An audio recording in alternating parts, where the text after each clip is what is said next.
We've elected the youth vote!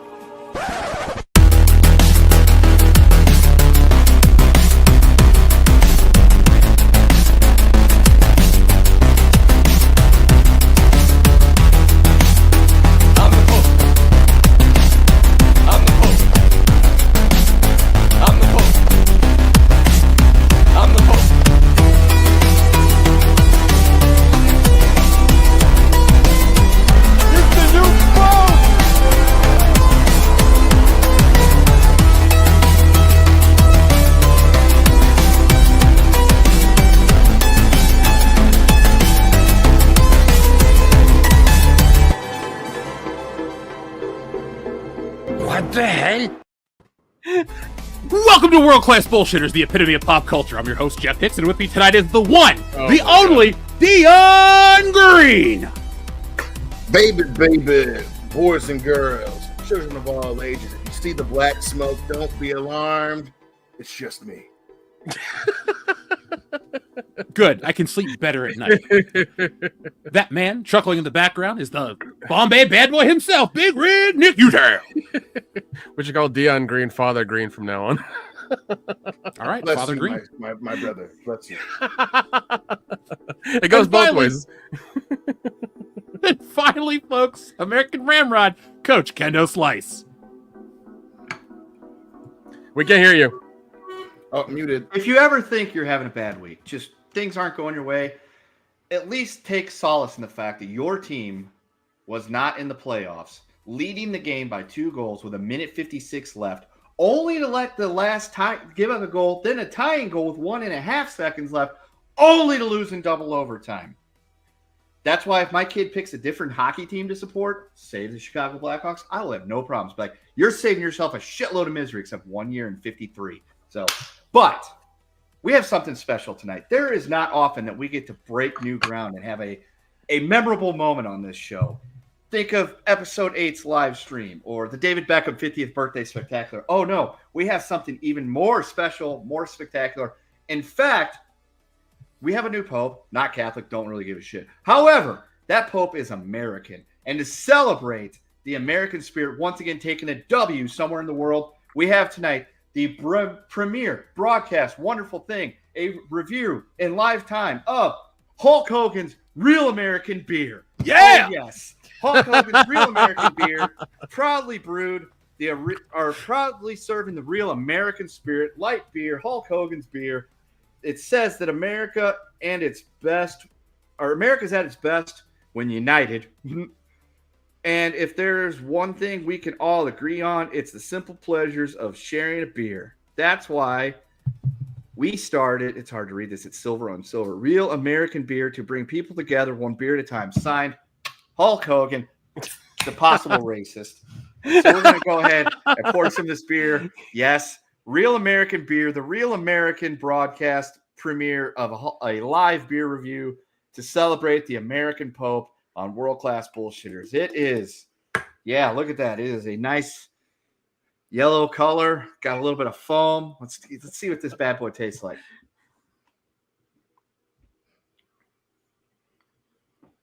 Well, it's a beer. It's a beer.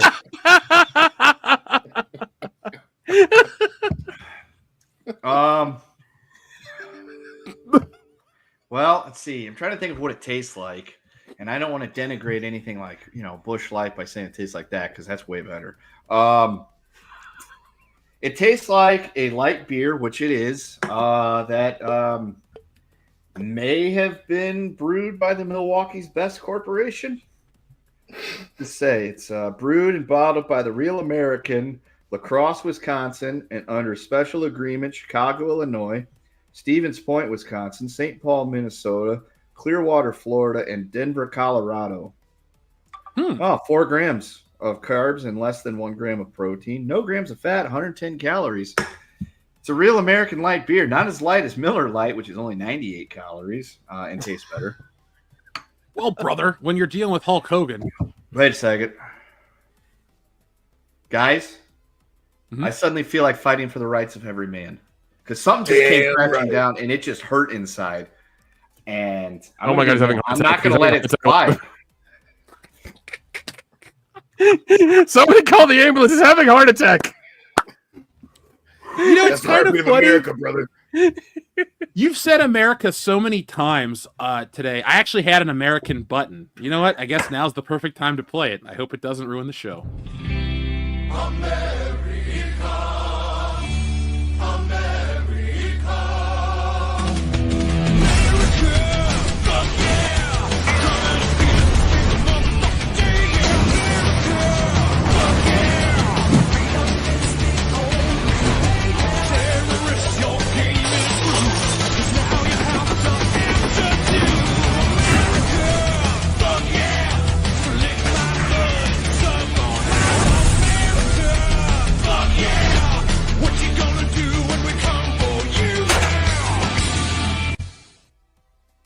I'm feeling patriotic tonight, boys. Dude, I am too. And honestly, this beer is really not that bad. It was only $15 for a 12 pack at the Total Wine and More on Centennial. If you're in the Vegas area, you know where that's at. Not as good as the Big Dogs Brewing Company Las Vegas lager that I also bought just in case this was bust. I feel like I can handle drinking some more of these, especially after I've had a couple. It might be okay, but on that note, with what we just played, when they announced that we were getting an American Pope, again, Protestant, don't care, I was like, dude, if he walks out to Team America's song, I will convert to Catholicism tomorrow. I will walk into the local archdiocese and be like, look, I'm 100% on fucking board with this religion, or because according to my wife, it's a different religion. I'm like, no, same umbrella. We just got different, deals. And I'd be like, look, whatever I need to do, I'm in. I will go confess right now. Do you have like 3 days? And we'll go from there. Because that would sell me on Catholicism. Well, as the only Catholic on the panel today, I can tell you it's not that bad, and you'll probably forget that you're Catholic 90% of the time. I do, because I just do whatever I want. But at the end of the day, I can just say, hey, Jesus, I'm sorry. And, all will be forgiven. Hey, my religion has a reset button, so it's fine. I'm Protestant. We can do the exact same thing. Be like, I did all this horrible shit, but hey, Jesus, me and you, baby. Yeah. I'll be okay. After all my Righteous Gemstones viewings, I feel like I'm really good with the Lord right now. So I'm feeling it, man. That show is so good. That show has no right to be that good. The finale was fantastic. Into the most religious experienced episode of World Class Shooters, along with one of the most patriotic. So, folks, told you, landmark episode. You people, and I know exactly what the fuck I mean by saying you people, will remember exactly where you were at this time. You'll be like, I remember the exact moment. I remember everything I was doing when WCBS was patriotic, religious, and reviewed Hulk Hogan's Real American Beer. They are not a sponsor, so do not go out and buy them. No. But if you want to give it, unless you're Benjamin Shelton, then you can. Yes, then you can. Benjamin Shelton. Dude, look, Benjamin Shelton is one of my favorite wrestlers. I didn't know it, but apparently he's great. Ain't no stopping him. No. He's no Shelton Benjamin, but gold standard. Brother. Hulk Hogan, every time Hulk Hogan opens his mouth, another gem falls out, another gold nugget, if you will. So I recommend you follow Hulk Hogan closely. The light lager nugget, if you will. By the way, since we're all having a drink tonight, I have a Cincinnati Fan Zone IPA. It's just a Cincinnati beer. Who brews this? Little Valley, New York. All right, that's pretty tasty. And Joe Burrow's on the can somewhere. Real American beer. Cool joke. Yeah. So, folks, we have a fun show planned for you tonight. Now, of course, we're going to give you all the weekly stuff. We're going to talk about maybe the statue in New York, maybe these other crazy things that have happened. But we have a very special night planned for you because we have the Battle of the 90s Blockbusters. We're going to do it bracket style, and you guys can play along at home. Now, if you want to play along at home and vote, obviously send it a super chat, but I want you to tell us why you're voting on the movie. We're doing the highest grossing films of the 1990s tonight. But beyond that, oh yeah. Don't worry. We also have a slobber knocker. It's a look it. It's gonna be a good one. I spent today preparing for this show to take us to the next level. At 4:50, we got something exciting happening too. But folks, beyond that, we're gonna be talking about the I saw Sinners. I'm not going to do a review because we reviewed it last week, but it was a fun watch. We also have to talk about this Marvel quality over quantity thing, which why would a company ever admit to it unless they were pulling our legs the whole time, and a whole lot more. But first, we need to check in with you guys because our friend Sejorjan has a giant Scott Steiner-sized super chat that he wants us to read right now. So you know what happens whenever we receive one of these. The professor is in, and he's here to teach us some Steiner math. You know, they say all men are created equal, but you look at me and you look at Small Joe, and you can see that statement is not true. See, normally if you go one-on-one with another wrestler, you got a 50-50 chance of winning. But I'm a genetic freak, and I'm not normal. So you got a 25% at best at beating me. And then you add Kurt Angle to the mix, your chances of winning drastically go down. See, the three-way at sacrifice, you got a 33 and a third chance of winning. But I got a 66 and 2/3 chance of winning because Kurt Angle knows he can't beat me and he's not even going to try. So, Samoa Joe, you take your 33 and a third chance minus my 25% chance and you got an 8 and a third chance of winning at sacrifice. But then you take my 75% chance of winning if we used to go one-on-one and then add 66 and 2/3%. I got 141 and 2/3 chance of winning at sacrifice. See, Joe, the numbers don't lie, and they spell disaster for you at sacrifice. Our friend Sejorjan says, we all know how 100 men versus a gorilla will fare, but what if it's one gorilla versus the genetic freak himself, Scott Steiner, and the dog-faced gremlin, Rick Steiner? Steiner brothers versus silverback gorilla. That spells disaster for the gorilla. Maybe unfair. Well, that gorilla's going to go down like Harambe when the Steiner brothers are showing up in full force. Oh my gosh. Too soon. It's been the better part of a decade, so come on now. The one, guys, the other one I keep hearing is 100 Americans versus 100 Brits, and I'm just like, we're gonna win every time. Come the fuck on. Come on. That's true. We'll just challenge them to brush their teeth. No, that's an old joke. Sorry, that's Austin Powers. No, we'll challenge them to take a shower. Hey, I mean, I think we're all pretty good at that, right? We all watched Weird Science. So, speaking of Sejorjan's super chat, did you guys see that Scott Steiner actually tweeted out about this the other day? Steiner math? Yeah, about Steiner math and the gorillas. Oh, I didn't see that. I did not. I did. Well, it was hilarious. I love it. My lovely browser wants to be frozen right now, but I'm going to start reading this. Scott Steiner has taken to social media to deploy some Steiner math, which results in a thing spelling disaster for a gorilla. All right, here we go. Now I got results, or I got the power back to my thing, my browser tab. There we go. Let's say you get 100 average men. No weapons, no training, just fear in their eyes, dad bods in their way. You get one full-grown silverback gorilla, 600 pounds of pure rage, muscle, and tree-ripping power. Now here comes the math. Out of those 100 men, maybe 25% even show up once they see the gorilla. That's 25 cowards eliminated immediately. Then you got 33 and a third of them trying to talk it out. They're done. Another 20% just stand there frozen, pissing their pants. Now you're left with about 21 guys, panicked, half committed, and getting launched like lawn darts. But what if Big Papa Pump is in the mix, and you just tipped off the freaking scale? Now it's 100 men versus one gorilla. It's one gorilla versus genetic freak, and that spells disaster for that gorilla, Scott Steiner said on social media. What do you make of his comments, Dion? Prime pro Steiner math, baby. You know, he's I don't know if the math adds up. I don't know if it spells disaster, but I would expect nothing less from Big Papa Pump. And damn it, if anyone can believe, I can believe in Big Papa Pump. Holler if you hear me, brother. I saw this earlier in the week, and I laughed my ass off, because anytime Scott Steiner's in the news, it's a good time. If it's Shoney's, if it's wrestling, we're all fans of Scott Steiner here. Maybe one day we'll interview him. Well, no, he wouldn't like us, but, we'll try. But I think Scott Steiner could take down gorillas, aliens, monsters, you name it. Like, I want Scott Steiner to license his image for a comic book with us, where aliens invade and Big Papa Pump saves the entire galaxy. That would sell books. I'm just putting it out there. All the freaks across the galaxy would absolutely know what it feels like to go to Space Mountain with Big Papa Pump on the job. I'm sure. I mean, I'm sure you could. I'm sure he'd love that. That would be great. Have a whole series of just those comics. You're great. Well, him and him and his brother Rick could both sign it away, and we'll have them both. They'll team up. They'll like elbow drop.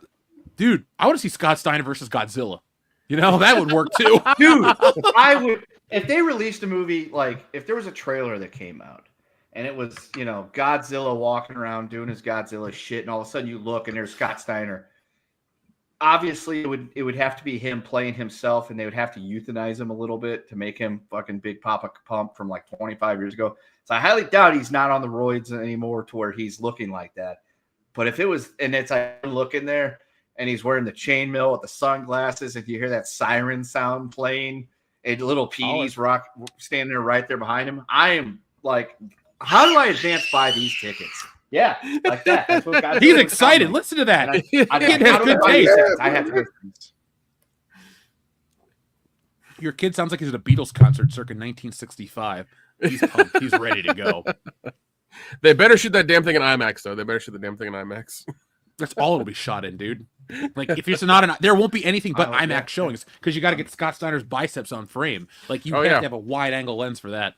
You do. You really do. Just like Nikita Lyons. Anyway, I'm glad she survived those WWE cuts. I need something to watch on a what is she? I've literally never watched her wrestle. I just see clips on social media. And I know. Right? I'd marry that chick in a heartbeat. Same. I don't throw the M word around very often. Our friend Shrebbles08 is sponsoring the show tonight with the word of the day. The word of the day is Whopper. The new Pope Whopper. A few Whoppers more. Live free or Whopper hard. Free Whopper. Jeff and Nick and Whop. My black ass presents Dion Green in Beverly Hills Whopper. What the fuck? I think Dion has Dion, are you moonlighting as a porn star or a sperm racer? What are you doing? You got a talent, you got to share it with the rest of the world. Is that all you're sharing with the rest of the world? Is your talent? For now. Okay. That's all I can say. He signed an NDA. That's all I can legally say right now. I'm your best friend. I'm not going to blow up your spot. Don't worry. I got your back. I know it. It's more to protect you than anything else. Thank you. As long as you don't kill anybody, your secret's safe with me. Let's see. For the word of the day with Whopper titles, here's an easy one. Whopper Busters. Ooh. My big fat Whopper.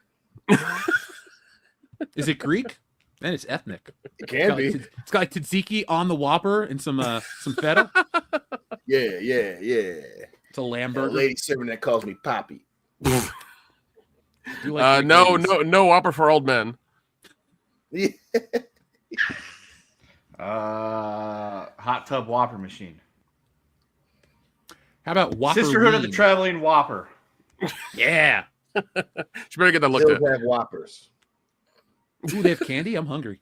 The Divine And, Whopper of the Yaya Sisterhood.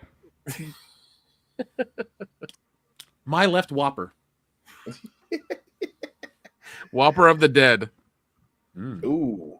Night of the That's Living just a Whopper. Big Mac. There you go. Let's see. One more each, guys. Whopper juice. Ooh. Black Whopper.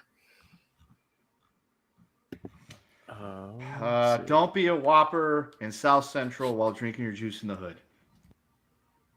Inglorious Whopper. Folks, you can send in your Whopper titles all night long. We'll see what you guys got right now in terms of some Whopper titles. The Big Whopper Combo. That just sounds like a lot of calories. Killer Whoppers from Outer Space. We're going to be talking about Killer Clowns from Outer Space in just a moment. I'd watch that. As would I. Sabrina, the Teenage Whopper. Yeah. I watched that show and that cartoon as a kid. Melissa Joan Hart I was did legit watch in the my show book. too when Melissa Joan Hart was just Dude, she's somebody I want to meet just because I think she's cool. Like, I loved all those shows as a kid, and I think she's a wrestling fan, so that would be interesting to talk about. hell yeah. Let's see, we have Stealing Whopper. Hey, that's awesome. We also have Big Van Whopper, the good, the bad, the Whopper, a Goofy Whopper, and Batman Well is back with my favorite Whopper title of all time, guys. This is the winner, Whopper Texas Ranger. I want to make that.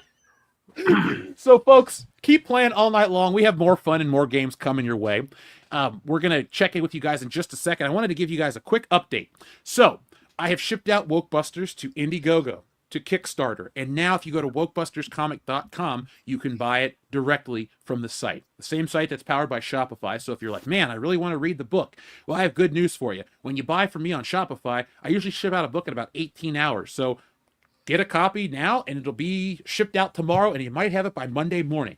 People like the book. Script Doctor liked the book. I'm excited to bring it to you guys right now. I'm done completely, and now I'm on to the next project, which is Stealing Solo 2. And like I've said on the show, a company reached out to me, and they're like, hey, we want you to do another book, and they're going to set me up with some cool stuff. So be on the lookout. I have some cool, I'll tell you the name of the company off air, guys. I was surprised that they reached out to me. But be on the lookout for everything we do here on the channel. It's exciting. It's an exciting time to be a WCBS fan. The numbers are up. Everything's up. And, well, my time's and up. those numbers don't lie. Yeah, there's no disaster at sacrifice. But we do have some new patrons, by the way, and we have some big patrons. We have a $5 and a $25 patron. So let me pull up those names real quick to give a quick shout out as we are getting ready to bring you guys the executive producer tier, which is anybody that backs us on Patreon, you will get a special shout out.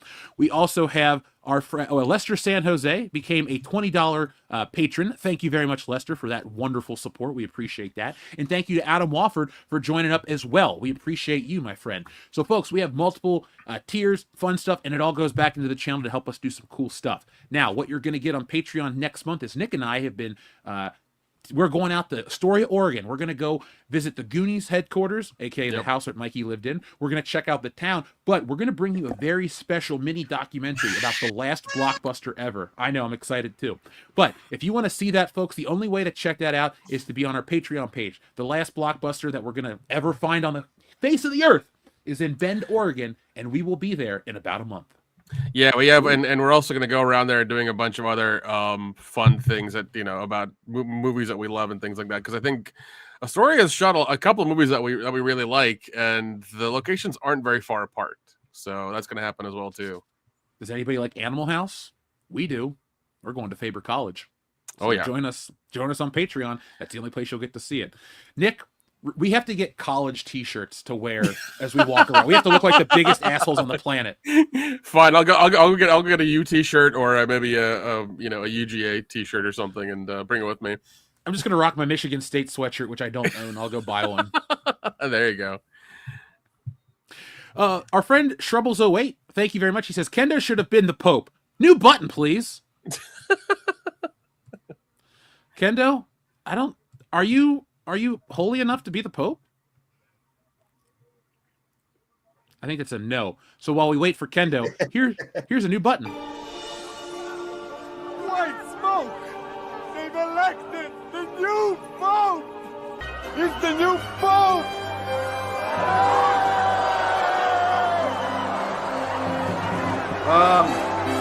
No. You're not going to be the Pope? I'm Protestant, so I don't think I'd qualify. Well, we're all old enough to be the president, but that won't happen for any of us either. So nah, I've made too much porn for that. That's not going to happen. Ugh. I know you have. I put it in the books. They're gonna dig up some dirt. They're gonna dig up some dirt on me, and like I'll be out like as soon as I announce my presidency. They'll look at my background and be like, oh, he's he's a smut peddler. Nope, ain't gonna happen. You know what though? Worse people have made it further in this country, so you're kind of like at the bottom of the spectrum. That's deplorable. That's true, but I don't think America is ready for their first pornographer in the White House. South Asian smut peddler president. I don't think they're ready for that. It's too many things. Too many things going on. Too many things going on. But maybe you're the man we need, Nick. Like, I got the thumb down. Nick Utam is a man who can get things done. Folks, if you need to get things done, make sure you're subscribed to WCBs because we'll at least entertain you while you're getting things done. Yeah, maybe I'll make fake campaign ads for 2028. Who knows? Oh, what we're going to do in 2028 is we're all going to run against each other. And we are going to write smear campaigns for each of us. Dion Green doesn't put up the toilet seat when his wife asks. News at 11. Like, just random shit like that. Don't they want it down? Whatever. Who cares? I don't know. I'm making this up as I go. Anyway, Joseph Yanowich, who's a member for 26 months, says, hail to the men of WCBS. Hail to all the mods in the chat. Hail to all the world-class mods. thank you very much, Joseph. And thank you for being an awesome member for 26 months, a listener for years, and a backer of Wokebusters. I appreciate that. Now, folks, speaking of appreciation, make sure you give Joseph Bienowicz your appreciation. He's gifted 5 WCBS memberships, and I'm still giving away those free Phantom Menace t-shirts. So I went into the archives of some stuff I had, and I really can't wear an extra large or a 4X, so I'm stuck in a window where these shirts are too small or too big. But if you're Goldilocks and they fit just right, and you're a member, they can be yours for free. So as a thank you, tell us what you want. Shrubbles08 says, Mr. Cleo, will Jeff ever buy the $60 Spider-Man? Now, Mr. Cleo, you don't have to summon all of your powers right now, but will Jeff buy the $60 Spider-Man? I always, in these situations, always remember one thing, my brothers, and you remember what that thing is too. It's the kids don't lie. And listen, anyone can get lucky when the kids ain't lying. How about a mercy? I'd say it's higher than a snowball's chance. Is he a Libra, darling? I really am. I really am. Have you said that? I'm like, I am a Libra. Yes, I'm glad it picks my star sign. Damn, it's the kids that I get my powers from, not the signs. That's what. That's You know what? why the signs aren't so well aligned. You dig? Coming to shop WCBS soon. We should do a Mr. Cleo deck of tarot cards with all of her. 100%. And a T-shirt. Oh my god, that'd be funny as hell. I mean, Miss Cleo got her own tarot cards you can buy on eBay, but they're too expensive. She also got exposed as a fraud. She did. That documentary they did on Max was bullshit though. I watched it. I didn't have any sympathy for her at the end of it. It was such a fluff piece. My god. Yeah. Well, we don't need the Springwood fluffer here on the channel. No. Sly C says, this is Sly. Thank you very much. He says, did you see the Steiner math with the gorillas? Yes, sir, we did. We actually read it as your super chat rolled in. So hopefully you enjoyed the recounting of Scott Steiner's new Scott Steiner math. Also, so somebody posted a picture. It was clearly AI generated, but it was Scott Steiner. Well, it probably wasn't even AI. It was probably Photoshopped. It was Scott Steiner and holding somebody in the Steiner recliner, and it was actually a gorilla. It said something like, this is how I would imagine it would go down. And Scott Steiner quote retweeted it, and it said, yep, pretty much. I'm like, that's a win for you, sir. I appreciate that every step of the way. Good job. My goal for the rest of 2025 for us is to get retweeted by Scott Steiner. Let's make it happen. Well, oh, speaking of Twitter, have you seen the firestorm we've created, folks, on Twitter? Nick has, because Nick also co-runs the Twitter. Oh. I'm going to put this up real quick. I ask a simple question. Nothing else intended, just a simple question. And we've had like 2 million impressions over this bullshit. Every 5 minutes, it seems like we're getting... Oh, wait. Somebody just tagged us in the Scott Steiner gorilla meme. Let me show this while I'm pulling up the other thing. So here we are. Where is that? There it is, right here. There's Scott Steiner, right there, folks. We have been tagged. There you go. But what I wanted to share with you guys while that's up there is I asked a simple question. I don't watch a lot of TV unless it's The Righteous Gemstones, but I also know that HBO Max or Max has a show called The Last of Us, and all I asked was, is this really in The Last of Us? That's all I said. Nothing else said, nothing intended by it, because I thought it was fake, and I was just asking for validation. But hundreds of thousands of you chimed in to comment on this. Well, okay, tens of thousands of you, excuse me. And it's been a great shit show on Twitter. So, folks, this is a cheap plug. Follow The World Class BS on Twitter for all your daily fun, shit shows, and more across social media, because some of the comments are nasty and I loved them. And guess what? I chose them right back. Dude, it was you kept putting gas in on the fire. I kept seeing you pop up every now and again. I was like, okay, Jeff's he's stuck in the fire. My favorite was, I don't even know if Jeff got involved in this one, but somebody posted like, comment was made in jest. This was just a comedic moment. Somebody's like, The Last of Us is not a comedy game. Like, there's like no levity in that game. So why would this be a comedic thing that they would want to inject into this show? And, you know, like I told Jeff, I blame Game of Thrones. I am 100% blame Game of Thrones for this. Because, like I said, this egg them will become our next. It'll become the they/them version of Pedro Pascal. We will see her, they, and more things. And I 100% blame Game of Thrones. And Dion, he's watched Game of Thrones on this. I don't think everybody else has, but Pedro Pascal was the serpent. He was, I cannot remember his fucking character's name. I've read the book, watched the show, but he blew up because of season, I think it was 4 of Game of Thrones, where he fights the mountain. He's a badass character, and then his head gets caved in. And then after that, I saw that at Dion's house. It's this incredible actor. Everybody loves Pedro Pascal. And suddenly he started becoming more of these things. And then this person, what's her name? Fuck. I don't even know her name. What's her name? Bella Ramsey. Bella Ramsey. She got blown up for being in Game of Thrones because I think it was like season 5 or whatever it was, when Stannis Baratheon wins Father of the Year by having his daughter torched by the Lord of Light. She's just sitting there like, got this scowl glare on her face looking at these people, and she's like, oh, we stand with the Starks or whatever. And then she acts like a badass. And then after that, it's like, hey, remember this person from Game of Thrones? She's now in everything. So it's goddamn Game of Thrones' fault. I'm glad I never watched the show. I was never have really either. good for 5 seasons. And then the yahoos that were writing this shit ran out of source material because George R.R. Martin was too busy running around playing grab ass at conventions instead of writing fucking books. And they had to kind of just wing it at that point. And they're like, well, George told us where he was going to go. And I'm like, he's not going to do that because he wants people to buy the fucking books. So he's not going to tell you everything he's about to do. And then the last season shows you that they were clearly out of ideas. And they rushed to the finish line. It was essentially like in a bad wrestling match where they go home really quickly because one of the wrestlers is completely blown up. That's what happened in season 8. It was, we need to turn Daenerys heel because we've already teased that, and we need to do this, and we need to do this, and we only have 4 episodes. Fuck. Let's cram it all into 4 episodes.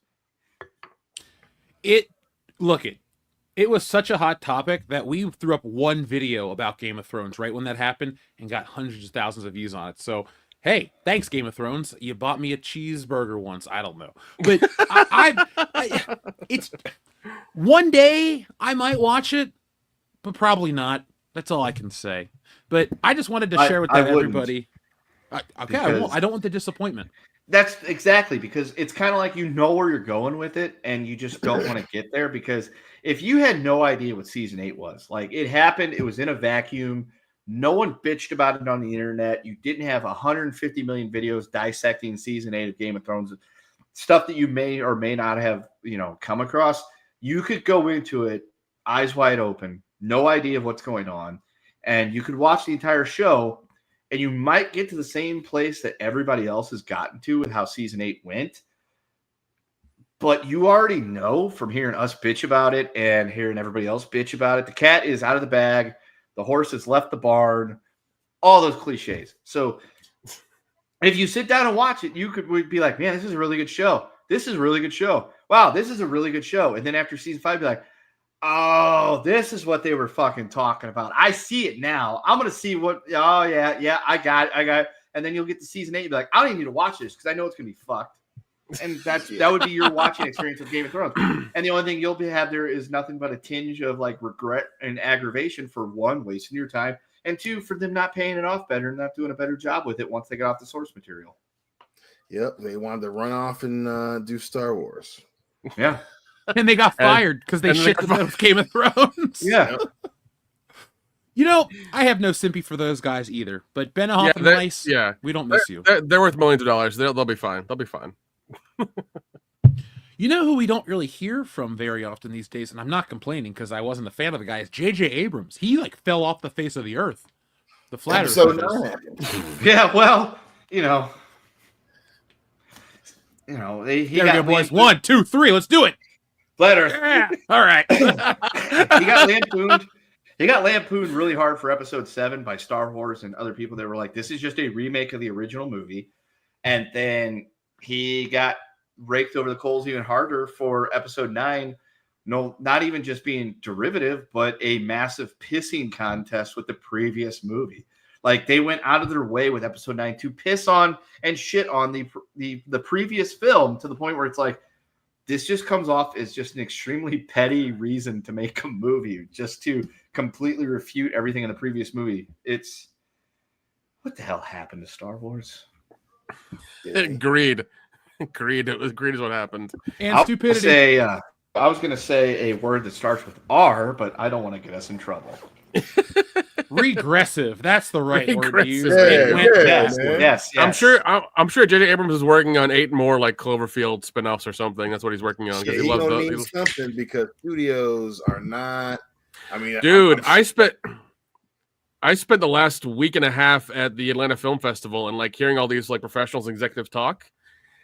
They are not happy. They want AI yesterday so they don't have to pay people and make more money. Like it is a shit show out there. It's an incredible shit show. And after Trump's announcement of the tariffs, like it's even more of a shit show. Like they're shaking in their boots, which I mean I don't care because I mean I'm an independent filmmaker. I'll probably make more money after for making a couple of them anyway, so it's fine. But it's just weird because they're not making a lot of movies. They're not making a lot of money. They're afraid to shoot outside of the U.S. now. It's become it's just weird. Yeah, like people think that like they're gonna make stuff here domestically and it's gonna fix something, which that'll never work because movies haven't really been made exclusively in America ever. Like even Star Wars, which is considered a great American film, is filmed in Tunisia and London. And outer space, apparently, but like this just won't work. And we don't get political like real world issues, but it's entertainment, so we'll talk about it. I saw that, and I'm just like, nope. What's going to happen is this: they're going to start filming everything on a green screen, and it's going to look shitty. And movies are going to cost more money because they have to render everything in a goddamn computer. So they'll probably try to charge more for movie tickets, and people won't go. They'll wait for streaming. It'll all collapse, and it won't pick back up. I thought movie theaters were starting to be on the bend again. Or the mend, excuse me, but no, whatever. It's gonna just be all shit, not world class either. We're gonna see. It's gonna be very interesting watching that mound of shit roll downhill. Because movies like you said haven't been made exclusively in the U.S. No, the last time that was the case, not a single damn human in this country was alive. You know what I mean? Like that's crazy. So but then like Nick said, man, like I can't, especially after shit like, the last few years that they've all been pulling on social media. Ooh, I can't. It is going to be very interesting to see the quick, like seeing what happens when you rattle the snow globe of Hollywood. That's going to be fun. Here, my view is they need it. They badly need it because the last things we've gotten the last 10 years have been really crappy. Just now, I think the last couple of years, it's been somewhat good. Like I'm going back to the theaters a little bit more now, but still, like it's not great. We one thing I do hate is like the 30 minutes of previews from Amazon Prime and the trailers that I don't care about. That's a little much. I went and saw a double feature this past weekend. Because Dan hadn't seen Thunderbolts. So yeah, folks, I actually saw Thunderbolts twice in theaters. Yes, Dion. This is the first time I've seen a Marvel movie twice in not literally a decade, but since Infinity War. But my point is, we went and saw that and Sinners, and the trailers would not stop. And it's like, I don't want to see War of the Roses remade with Benedict Cumberbatch. Like, I don't want to watch this. And they kept playing them over and over. Like, I use the rule of thumb. I'll leave for the movie at the start time to go to my local Regal. I'll get there about 20 minutes after. I got 10 minutes of preview still, and I still get my popcorn. Like, it's a hassle. Yeah, dude. No, that's what I do because I'm about 20 minutes from the theater from my place. Like if I go later at night and no traffic, 20 minutes I can drive there, like you said, park, get my popcorn, get in the theater, and like things are just starting to roll. I've timed it out pretty well now. Yeah, dude, and it's gotten worse. Like I remember as a kid, you'd go to the movie theater and you'd get like 2 trailers. Yeah. And that would be it. Because before the movie would start, they would show like little things on the screen, like about different ads and things like that. It was just like ads. It's like looking at a newspaper and seeing an ad. And then the trailers got longer. They got more plentiful. And then they even threw fucking commercials in there to the point now where it's like, if your movie starts at 7:00, you could walk into the theater at 7:30, and you probably ain't missing anything from the movie because it probably didn't even started yet. It's ridiculous. It's like your movie theater ticket costs more now, but you're also having to sit through a lot of bullshit to get to see that movie. And it's like, if you ask, if you're like, why are the theaters dying? Why are people, not going to the movies anymore? That's part of the freaking reason. We don't want to sit through like 25% of the time of the movie's worth of ads. No, and I don't want to see Maria Menounos. Yeah, you are. Oh yeah, her. I think she's a good-looking woman, and like she's not like I don't even dislike her as a person, but I hate that movie. Hi, I'm Maria Menounos, and I went and saw not the Beekeeper, the other Jason Statham, a Working Man. Working Man, it kept playing the same movie, whatever it's called. It like fucked up, and it played it like 8 times in a row because. That is also okay. That happened to me one other time when I went to go see X-Men First Class. We went to see it at like midnight when it wasn't even its first night, but we saw it at a midnight showing, and it kept playing the same trivia question over and over again about Tommy Lee Jones and Captain America, and it got to the point where we were quoting it to each other for like a week straight. It drove me fucking insane. Well, it's funny you said that because that's also a thing. That's also a problem with theaters is customer service because there's a whole complaint now on Reddit and all over the internet where like. Like the curtains won't open wide enough. It's happened for Sinners a couple of times where like, that movie shot, in IMAX, it's really wide. The curtains won't open wide enough. They'll leave the lights on when the movie starts. Sometimes they won't even start the movie for like 5 minutes. Somebody has to go like, call the usher and be like, start the movie. And then they'll start it. But like, that's been happening a lot more lately where they just like the theater experience has gotten to the point where it's almost an inconvenience for the workers who work there. Like it's crazy. Dude, when I went to go see Thunderbolts the first time, it was in 3D and that shit was out of focus. I didn't bring it up on last week's show because they fixed it within a couple of minutes. But from the opening, Dion, when she's in the first laboratory in Singapore until after the Washington D.C. shit, that movie was out of fucking focus. I kept lifting my glasses, turning my head, moving myself to make sure it wasn't like I was in the wrong seat. No, I looked over to this lady and she's sitting there futzing with her glasses too. So, yeah, Nick, I love the idea of going to the theater and supporting the arts and going out and watching a movie with a big group of people, but they got to get their shit together, man. I agree. It's a hassle. Yeah. It is. It's pretty wild. The fact that you're expected to pay more and get less. Luckily for us, we have NCG up here is one of the local movie chains. It's a good theater. I love them. They definitely have stepped their game up these last few years and have tried to maintain, a certain level of experience. And obviously, the ad problem is still at, but it's every once in a while something like that'll happen. Especially when it comes to a flashback movie or a re-release or anything. But yeah, man, like luckily they have worked their asses off for that. The one on the other side of town near Okemos. We have a Studio C, so that's the offshoot of Celebration.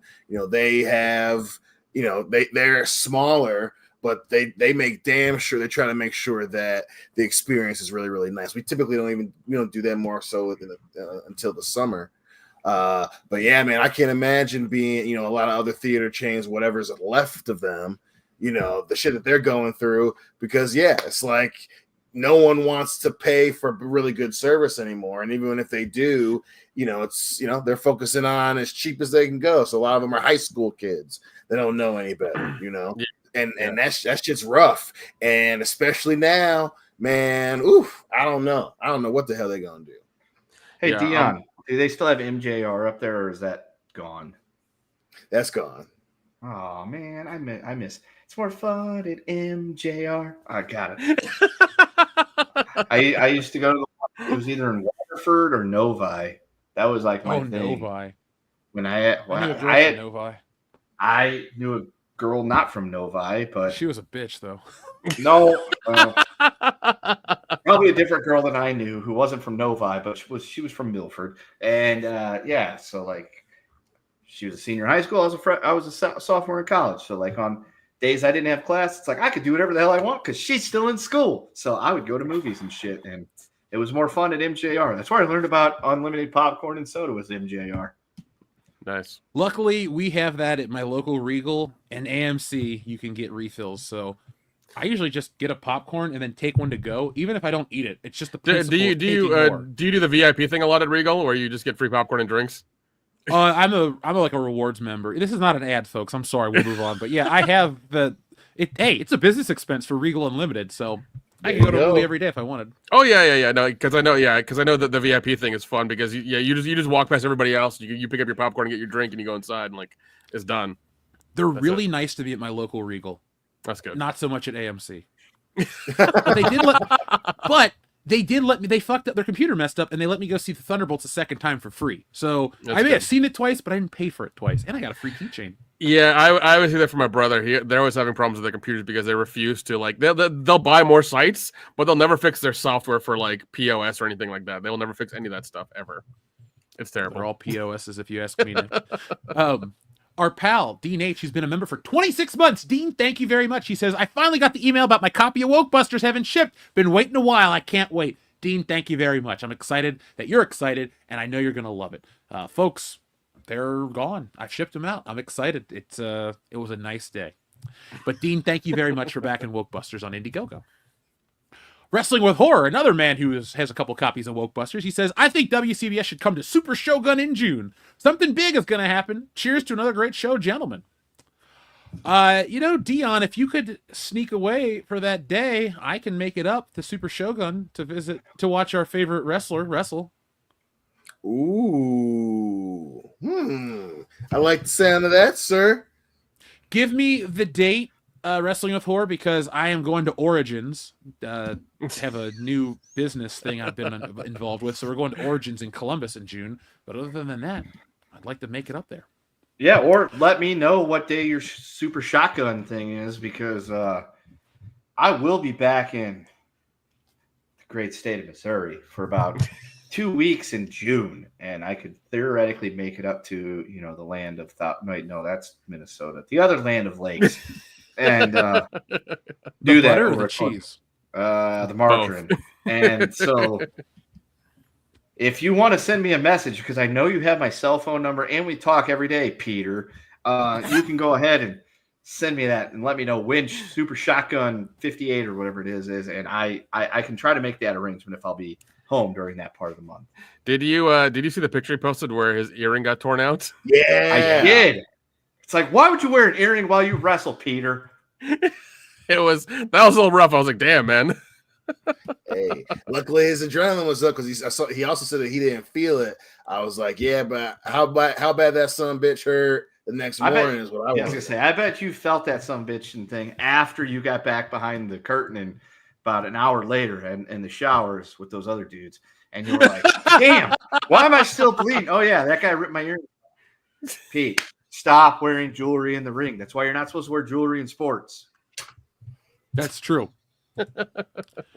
Our friend Jim Sterling in a Mankini has a very generous $10 super chat. He says, howdy, y'all. A local TV station makes fun of May the 4th each year by playing nothing but The Fifth Element repeatedly for the entire day and night of May 5th.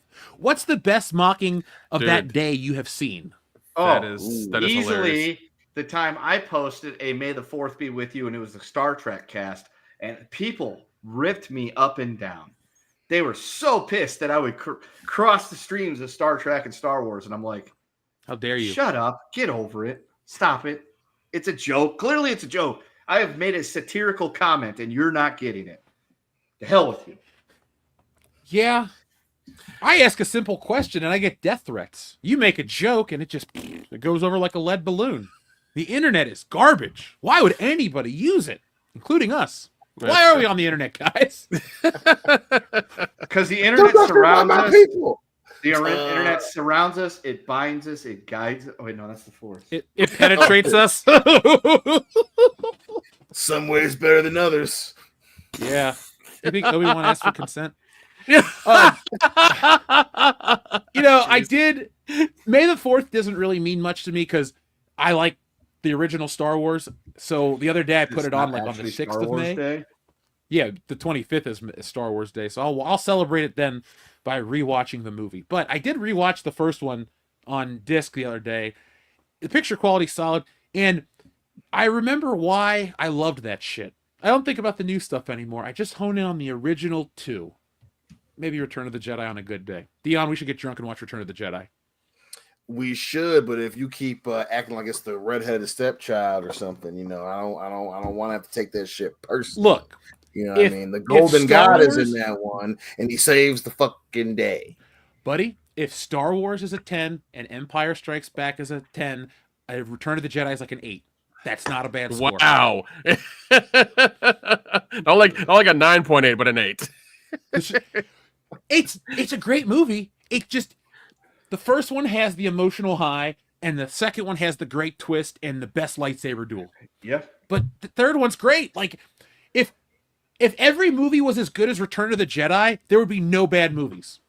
That's it. Like, Return of the Jedi is so much better than Episode 1. Like, I know a lot of people are like, oh, in hindsight, Episode 1. But no, I rewatched that one because there's a streaming channel that plays all of them in order. And I had it on for 5 minutes where they're walking with Jar Jar before they go swim into Gungan City. And I went, there's a reason why I stopped watching Star Wars as a child. And I turned it right off. That movie is... Yeah, I saw a lot of people the other day, obviously, because it was May 4th, that were... Actually, no, it was because Jeff commented on something. It was like, for May the 4th, what is the worst Star Wars movie? And Jeff's was like, Disney and its fans. And I'm just like, okay. So he went ahead and held nothing back on that one, and it's fine. I appreciate that. But I went through and I'm looking, and people are like, oh, the worst Star Wars film is this one and this one. Somebody said Return of the Jedi. I'm like, okay, see, that's stupid because it's not great by the standards of the first two, but it's better than everything that came after that for the most part. And there was a lot of episode 2s, and I'm like, yeah, not as bad as the sequel trilogy. But redeemingly, there was a lot of people shitting on the sequel trilogy in that thread. People were like, oh, the sequel trilogy is terrible, blah, blah, blah, blah, blah. And there was a few people that said Rogue One, which were met with venom from other people about why that's not the worst one. They're like, you don't fucking get it. I'm like, I understand why they think that's the worst one. It took me 3 tries of watching it in like 30-minute chunks to watch that whole movie because it was boring as shit. I knew where it was going, and the Vader shit at the end was actually pretty cool. So I'll give them that. But a lot of people were shitting on the sequel trilogy, so I felt a little bit better. I'm like, I feel like we're kind of vindicated because people are coming around to our perspective here and saying, yeah, those movies were trash, but there was also a whole lot of people that were shitting on like episodes 1 and 2, to which I'm like, those were the correct point of views 11 years ago, okay? Though that was right 11 years ago. Now we are here, and 1 and 2, while they are not good and they still kind of suck, are still better than 7, 8, and 9. Let's keep it in perspective here. I agree. Up until 2015, episode 2 was the bottom of the barrel because that movie has a lot of problems with it. There's lots. We can keep it a secret. Yeah. What is the rapiest line in Star Wars history? Go! Let me use the force to float this apple over here to impress this chick that I've been wanting to bang since I was 9. Oh, man. Are you an angel? That was Like, the other Shut up, movie. slave. God damn! I wish you would have said that. Well, Like, I I'm thirsty. remember. Kid. Go give me something to fucking drink. Daddy needs Like beer. When he'll be like, when you watch season 4 of the show, Dion Gemstones, BJ gets a monkey called Dr. Watson. It is fucking amazing, and Judy gets jealous of the monkey. And the monkey, I fucking love Judy. I fucking love Judy. Question. yeah. Does the monkey misbehave? And if so, does it get spanked? There's no misbehavior. Okay, the monkey tries to kill Judy in the bathtub, but that's all I'll tell you. Oh my god. It's so But- good. Does the monkey get spanked? Well, in this world gone man, we don't spank the monkey. The monkey will spank us. Okay. Follow-up question. I wasn't supposed to be here today. Does the monkey ever get shocked? No, Dr. Watson's a good monkey. No, so there's no shocking the monkey. Okay. No. But I shout out to John Joseph in the chat real quick. Your Whopper titles are amazing, like Planes, Trains, and Whoppermobiles, Do the Right Whopper, Caddy Whopper, and what was the one that really got me a second ago? Black Whopper. The color Whopper. The color Whopper or the karate Whopper. Yeah. Oh, the Whopper is colored during Halloween, right? Because they like make the bun black or something. Yep. Yeah. And you you remember get when a they scholarship to certain schools. Oh, nice. Whopper University? This have a Whopper is career. only allowed to go to HBCUs. Stop it. So a lot of colleges in Atlanta are going to get it. Gotcha. That'd actually be a really funny sketch if we made a Whopper commercial during like February where only HBCUs get the black bun Whopper. Yeah. Everybody else has to wait till October. We have the resources. It's true, we do. But Jim Sterling and Mankini, thank you very much. I didn't really do much Star Wars related stuff on the 5th. I like Revenge of the Sith. You know, on the 19th, the actual 20th anniversary, we have a full retrospective coming. We're talking documentary style, evergreen video that we're going to keep doing these for anniversaries and long form videos, as an addition to the great Ollie stuff and the other videos you guys enjoy from us. So be on the lookout for that right now. Sorry, on the 19th. Also, maybe that week we'll do a 5-second retrospective of May 19th, the wrestling angle, Kendo. The whole build up to See No Evil with Shawn Michaels as the referee. That is why when my wife was going to have the kid, baby OJ, and they gave her 3 days of May 18th, 19th, and 20th to schedule the C-section, I said, absolutely not on May 19th. Because I'm like, I don't remember what May 19th is, but for some reason, I feel like it's a bad idea. And I had to actually message a wrestling chat because I'm like, it has something to do with that. And Loudy is the one that came and said, that's the stupid Kane angle thing that just advertised the fucking movie that he was in. I'm like, good. Okay, so I told the wife, I was like, we're doing it on the 18th. And then the little bastard showed up three weeks early, but it was on Dale Earnhardt's birthday. So, Dale be praised. I remember when he passed away, all the kids came to school and were like, Dale Earnhardt died. I'm like, I remember when he passed away, I was terrible. watching the race, and my dad and I were Dale Earnhardt fans. Hey. Oh my God. That happened when I was working downtown at my parents' store, and like my uncle did the shittiest thing because he had a bunch of Dale Earnhardt cars and shirts. He started marking everything up $5. I mean, that's business. I ain't mad at Uncle. I mean, hopefully, the minute he did it, like the minute, like he texted me, and I was like, "Oh, that sucks." Dude, and then then he tells me, he's like, "Oh yeah, mark everything up $5." I'm like, "That's wild." I was working at a grocery store, and there was a cardboard stand-up display thing for Oreos and Ritz, and Dale Earnhardt was sponsored by them, and we had just gotten it in the week before, and I put it up. And it had Ritz crackers and Oreos on it. And there's Dale Earnhardt on the side holding up a pack of Oreos. Race happened. Watched it with my dad. The wreck happened. And we were like, fuck, he'll walk away from that. Fucking Dale Earnhardt, okay? That dude's tougher than nails. And go to work that afternoon after the race is over, doing whatever. And manager comes up and is like, dude, hey, get that taken in the back. I'm like, why? He goes, because Dale Earnhardt died. I'm like, blown away at the fact that had happened. And two, he wanted me to put it in the back because he was worried that some customers were going to come and try to steal that. I'm like, oh, all right. So fast forward a couple weeks, this guy gets to take it home, and it sat in his bedroom for a long time and used as a bookshelf because boss man knew that I was a Dale Earnhardt fan. And, then he died. So then we were Dale Jr. fans, and then he retired. And now I like the Melon Man. But anyway, raise hell, praise Dale. We were Richard Petty people in this household. No, I didn't watch the I've never watched a NASCAR race in my life. That's like this family supports Lightning McQueen. No, Jeff Gordon, if you have to ask. Oh, Jeff Gordon. Oh my God. That was my mom's favorite racer, mainly just to piss off my father because my dad was a Dale Earnhardt fan and hated Jeff Gordon. And then my mom was like, well, I'm going to be a Jeff Gordon fan just to make him mad. Then they got divorced. So I don't think that had anything to do with it, but you sure? I mean, Jeff Gordon, I could really pull back the curtain, but I really don't want to. I'll just tell you guys off air why they got divorced. A couple more beers, and I'm sure the Band-Aid will be real easy to rip off. Oh, dude, that was like 26 years ago. I don't give a shit at this point. Like them getting divorced was like the best thing to happen to me because I was 17. They stopped paying attention to what I was doing. Is it fair to say that Jeff Gordon is the Garth Brooks of NASCAR?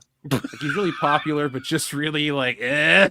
Well, okay. No, he's the no. He's the Billy Ray Cyrus of NASCAR. No. Okay. So, Chris Gaines? can you guys just shut up for a second and let the actual person that's been to NASCAR and has supported this shit I'm for sorry. a while I'm sorry. You went once and you're a fucking expert. I'm sorry. Please go ahead. Go ahead. Number one, it is not. It's been more than once. Number two, I have not here, 1,500 miles away, an entire storage full of fucking NASCAR cars and other shit from like the early 90s. I got a Batmobile right here. Want to race? Mr. Hicker boy over there with your I'm from Tennessee. And Jeff Gordon is neither of those. But I will tell you that Jeff Gordon, while hated as a child because he was all prim and proper and wasn't talking like, he had 3 teeth and knows how to, grow chaw on the side. We've softened on Jeff Gordon over the years because he actually is kind of a smart dude when it comes to racing, and he likes it the old style, not the new style, and we hate the new style. But Jeff Gordon is okay. We actually have come around on Jeff Gordon, even though I think it was really funny the King of the Hill episode about NASCAR where they make fun of Jeff Gordon to no end. I hate that Jeff Gordon. That was me as a child. I hated Jeff Gordon as a child. As an adult, I'm like, yeah, Jeff Gordon's not so bad. Guys, we have one more message to read, and then I want to ask you guys: do you want to do news, or do you want to jump into the Battle of the Blockbusters bracket? Battle of the Blockbusters. Yeah, all let's right, do that. Let's do that. I like the Blockbuster back home. It was good. Well, closed.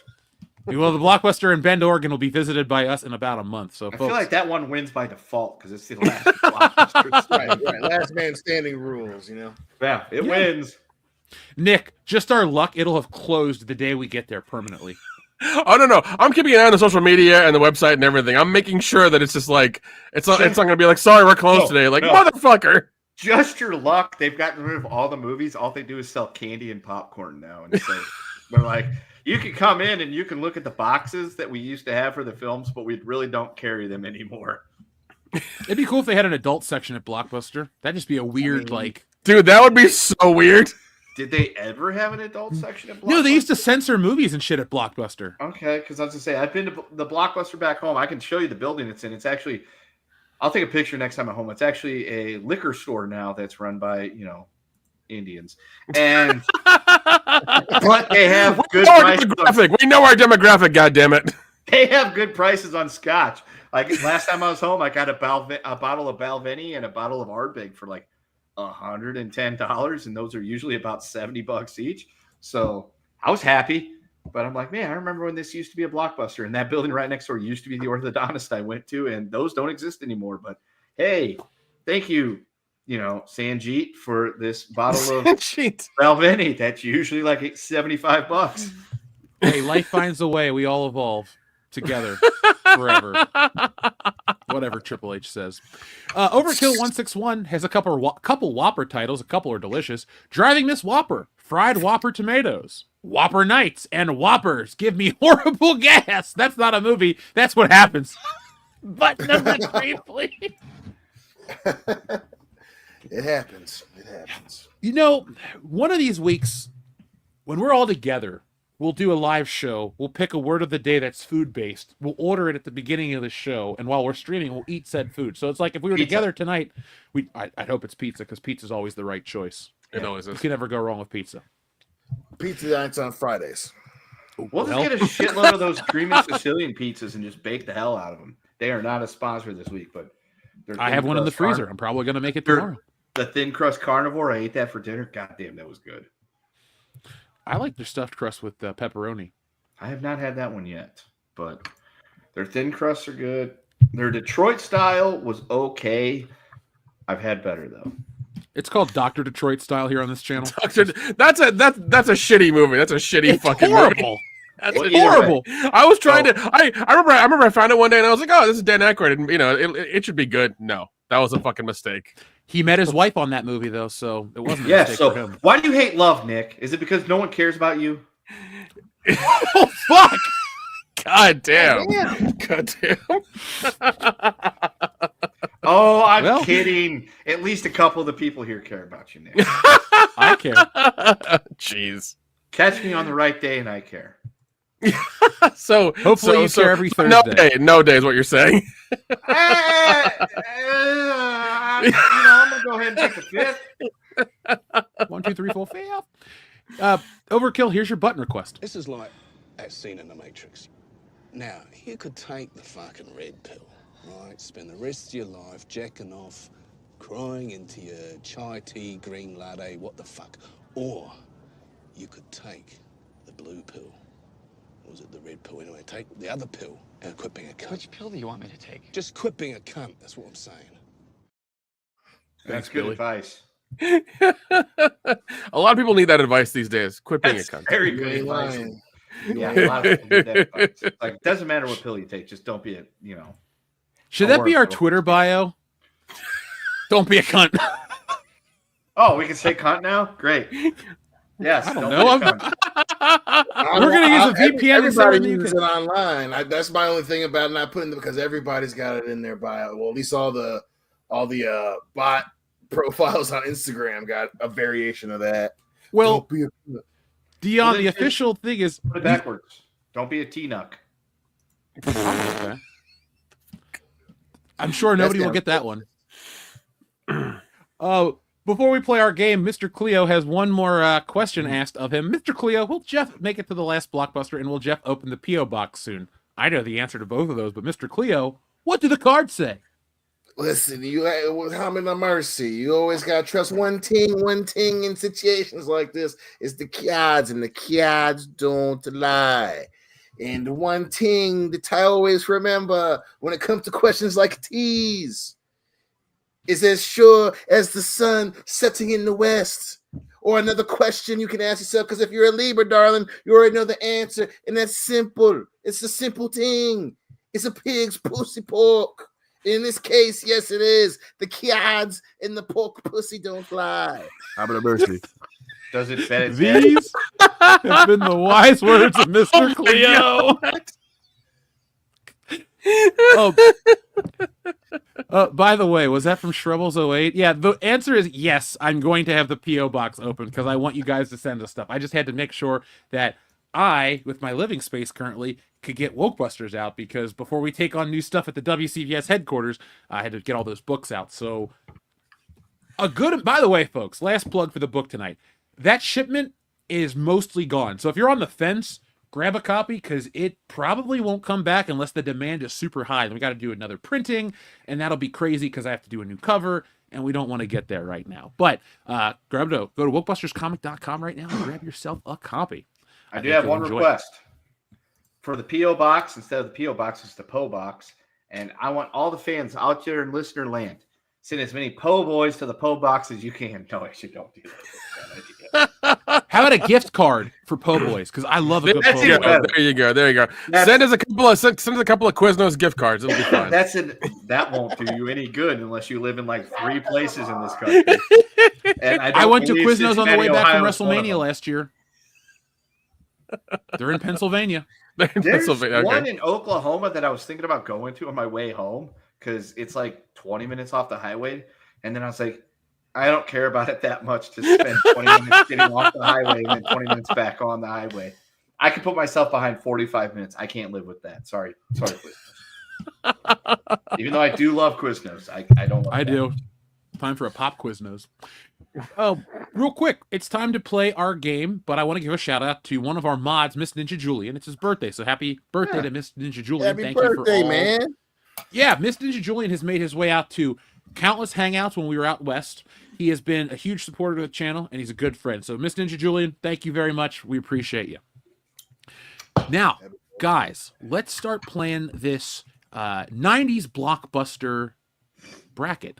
So, folks, the 1990s were a very interesting time. Now, most of our listeners are our age or older, so you guys remember the 90s. But if you're younger, you might not remember that, like, the summer blockbuster felt like an event. Even though when I was a kid, I didn't understand what a summer blockbuster was, quote unquote. I knew that every summer big movies were coming out, and I was excited to see them. Movies like Independence Day, later on Men in Black, Jurassic Park, Star Wars eventually. But summer movie season used to mean something here in this country, on this planet even, and we're going to go back in time and talk about the biggest blockbusters of the 90s, and we're going to eliminate them in a bracket-style tournament. The only rule that we followed for these films was we listed the top grossing films. So the films on this list are the top 32 grossing films of the decade, but I did cheat at the end. Instead of putting these other two Disney movies like A Bug's Life and something else, I put Waterworld because Waterworld is technically a blockbuster and it made a lot of money. So let's see. Your awkward love of Waterworld is very strange, I swear to God. I don't have an awkward love of it. I just didn't want to put like 6 Disney movies in a row. You have it in 4K, dude. Calm down. Do we really need to tell that story? No, it was California. No. It was a weird time. It was the pandemic. I thought the world was ending. Why not give Kevin Costner's greatest? Look, yeah, Kevin Costner's on this list. The world is ending, so you give Kevin Costner one more chance with that shitty movie. In 30 seconds, I can give you the most 90s story possible. I watched Waterworld once on videotape with my father eating a Pizza Hut triple-decker pizza. There you go. That's the most 90s thing I can tell you because all those things are 100% peak 90s. It would have been better if you had a Crystal Pepsi to wash it down with. It very well could have because I don't remember what soda we were drinking, but I know at one point I do have memories of opening up the green fridge at the original Casa de Kendo, and there was Crystal Pepsi's in there. So it's possible that would have happened. All right, folks. So here is the bracket-style tournament right here for what you. What a gay-ass first round. I didn't make it. It automatically did it. I just put it in the bracket. So this is going to be hard because we have to be honest here. That is a oh, dude, oh, man, yeah. Some friendships are going to be lost and made tonight for sure. I don't even know if it's that. I think there's going to be some unhappiness just because of. There's going to be a lot of unhappiness. There really will be. All right, so let's play round 1: Titanic versus Waterworld. Let's start the tournament. All right, I'm gonna say Titanic just because of the propeller scene. That's 1 for Titanic. Nick, I hate it, but I'm going Waterworld. Dion. I gotta go Titanic. That shit was everywhere. Yeah. Well, because Nick says I have a love of Waterworld, I'm gonna. We have a potential upset just because of people mad at Waterworld or at Titanic. The 32 seed, the Cinderella story. Out of the gate too. It's like we're gonna go as hard as possible right out of the gate. For the biggest upset we could come up with. Waterworld over fucking Titanic. I know. We're world class. Let's see. I'm looking at the chat right now. We got 1 for Titanic, 2 for Titanic, 3 for Titanic. The chat, 1 for Waterworld, but it's mostly Titanic. So I guess we have to give the nod to Titanic. There we go. Submit score. Titanic wins. That is the way more. If we're gonna say the most 90s movie, it's Titanic. It's and okay. In that aspect, then Titanic would be that because that thing swept the 90s really hard.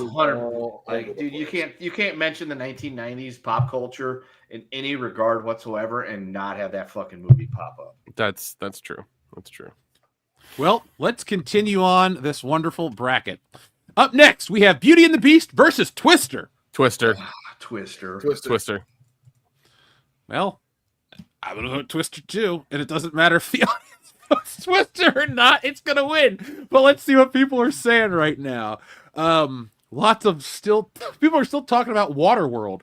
All right, Shrubbles08, who sponsored tonight with the word of the day, brought us Twister. Twister from Perez. We got a lot of Twister. Twister is so 90s. It definitely is. So, Twister 90s. Is going to win. It sweeps it. Speaking of 90s, this is the most 90s one in my opinion. Armageddon versus Speed. Damn. Speed. Shit. Dude, that's a rough one. That's a rough one. Pass me. I Kendo voted Speed. I gotta say Armageddon because Bruce Willis and Ben Affleck and fucking Aerosmith. I gotta go Armageddon. Nick, are you ready, or do you want me to go? No, I'll go Armageddon because NASA had to teach fucking oil drillers to go into space and split a fucking meteor in half with a nuke to save the Earth. That's why I'm going Armageddon. It's fucking ridiculous and I love it. Keanu Reeves was in Speed. Well, I'm about to even it out with Speed. Yes. Because Speed, you might have had an asteroid in Armageddon that had to be drilled in half, but you had a bus in LA that couldn't go underneath 50 miles an hour. That shit was really scary. Dude. So I'm going with that movie. Dude, I got Speed and Armageddon both in 4K. I fucking love them. They're great movies. They're great fucking movies.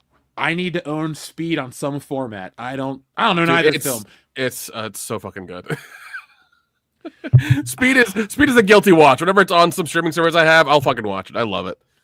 Now let's let the audience break the vote. Let's see. We have 1 for Speed, 2 for Speed, 3, 4, 5, 6 for Speed, 7 for Speed. Yeah, Speed is dominating Armageddon. I'm sorry, folks. If you like Armageddon, I'm not mad at it. I'm not mad at it. I'm not mad either. Yeah. Now, this one sucks. I hate Mrs. Doubtfire versus Men in Black. I love both movies. I own one on 4K, the other on Blu-ray because the other one's not on 4K yet. But this is gonna suck. I'm gonna go last. Nick, are you ready? No, I'm not. No, I'm not. Kendo, are you ready? Oh, God damn it. Dion, are you ready? I'm ready. Dion, what you voting for? And this hurts me so much because as much as I love, but also the message. But I gotta go Men in Black. The song you had, it was what Will Smith. He made all the white moms feel safe, not just in his arms, but the earth was safe with this nice young Negro man. And Tommy Lee Jones has so many great moments. And God, and I love Miss Doubtfire so awesome because it teaches people to get over divorce, which is very 90s, right? But I gotta go Men in Black. I gotta go to Men in Black. Oh God. Anybody else? I'll go. I made my decision. All right, Nick. Mrs. Doubtfire, because I fucking love Robin Williams as much as I love Jim Varney. They're both guys who died too young and affected me with their movies like a lot. So I got to go Robin Williams. I got to Robin Williams, Mrs. Doubtfire, because that I watched as a kid. It was too good. It was too good. Kendo? Jeffco. Okay, fine. When I was a kid, before I was a fan of The Rock, the cool dude in my book was Will Smith. I watched The Fresh Prince of Bel-Air every day on syndication. We had Independence Day on tape early on. I watched that shit on repeat. So when Men in Black came out, I was so pumped to go see it. We saw it in the drive-in. And I love that movie. God. I own it on 4K. I have action figures. The song is on my rotation regularly. But Mrs. Doubtfire is next level good, so I'm voting for Mrs. Doubtfire. That movie speaks to my heart. Literally, my fucking heart.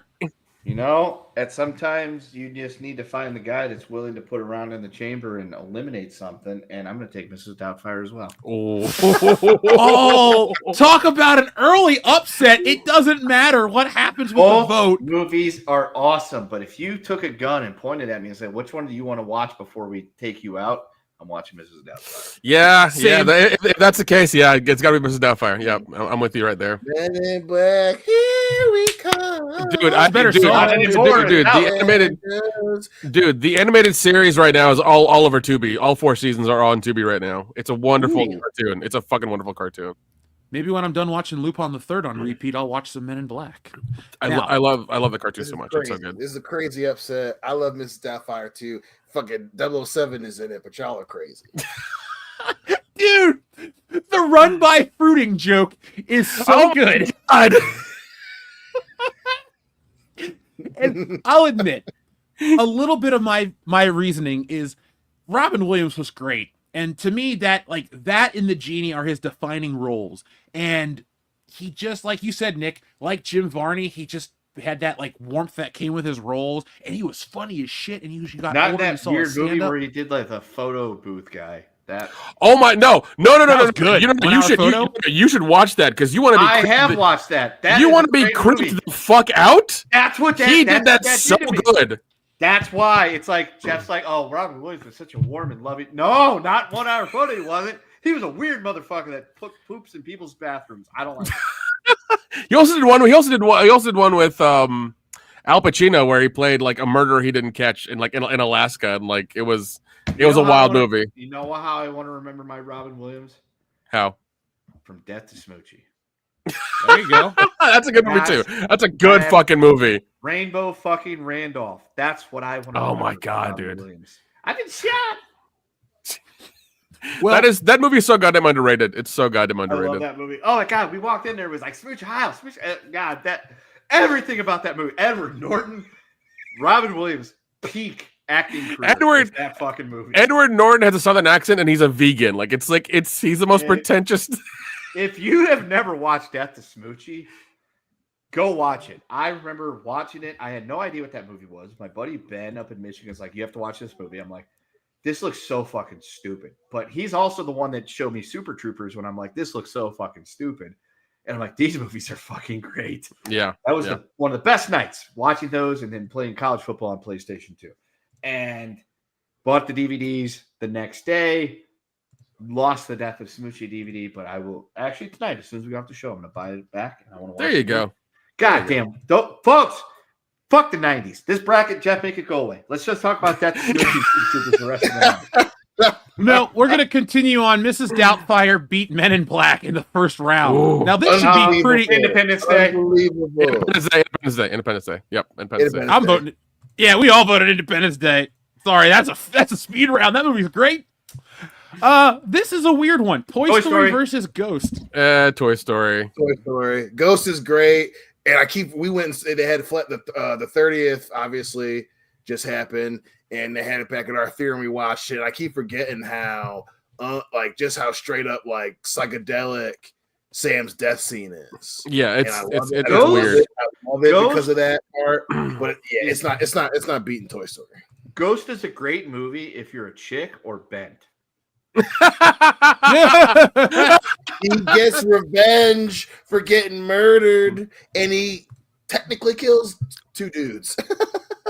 But it also has Whoopi Goldberg in it, so that's a... Yep.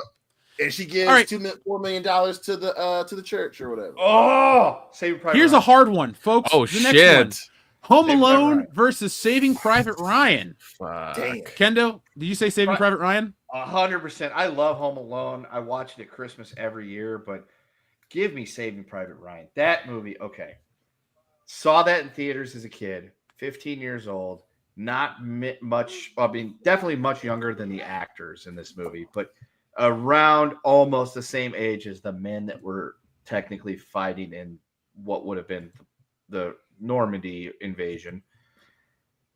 Tom Hanks out of his element, playing a gruff soldier as opposed to everything we know of Tom Hanks. You got Tom Sizemore, R.I.P., and you've got a cast at the time that was unknown, with the exception of Adam Goldberg. Me and Brandon knew him from Days of Confused. But you got all these younger actors. We got Vin Diesel, family, all that shit. You got all these young actors in these roles that ended up going on to have really good careers. And it was just an ensemble cast that was great. It told a World War II story that no one has ever seen before. Everything was heroic, heroism, all this wonderful fluff stuff, good guys always winning. And it said, we're going to tell it to you, but we're going to give you this story from the perspective of what it was fucking like. Granted, we still won because USA, back-to-back World War II champions. And it gave it to you in a way because we had the longest day where they showed the Normandy invasion. It was heroism, guys running off the boat, cheering to fucking win this thing. But they said, no, we're going to give it to you in a way. We're going to have guys' guts out. We're going to have limbs get blown off. These guys are going to get fucking massacred on Omaha Beach because that's what fucking happened when it actually took place in 1944. Vets went and saw this movie and said, this is the most realistic depiction I've ever seen on that day, and it still doesn't come close, but it's the best that anybody's ever done. Home Alone is a great movie. It is 90s to the core, but if you give that kid a cell phone, that movie's plot unravels 100%. Nothing you can do about 1944's European invasion to stop the Yazis, to defeat the Krauts, to take evil Charlie Chaplin and shove American boots up his ass. Changes because cell phones didn't invent. You could give everyone on that beach a cell phone. Guess what's going to happen?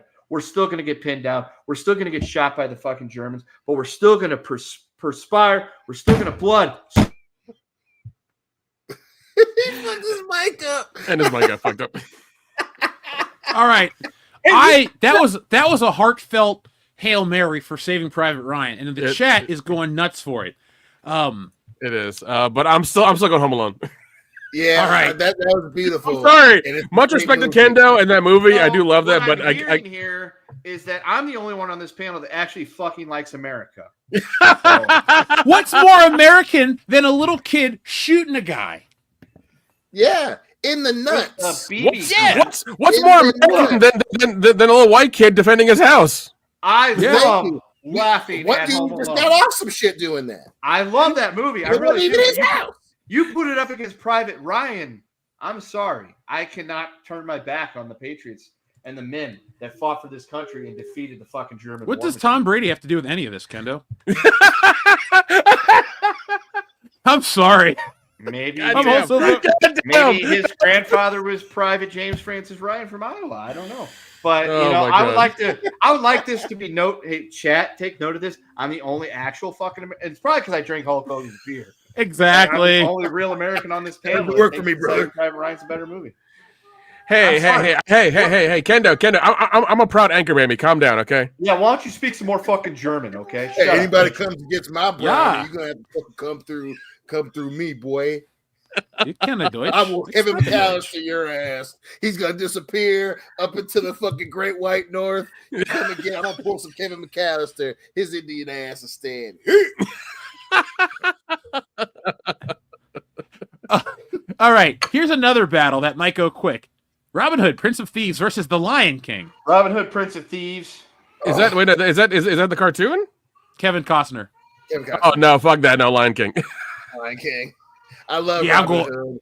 The accent that stops halfway through, hilarious. But come on, we got.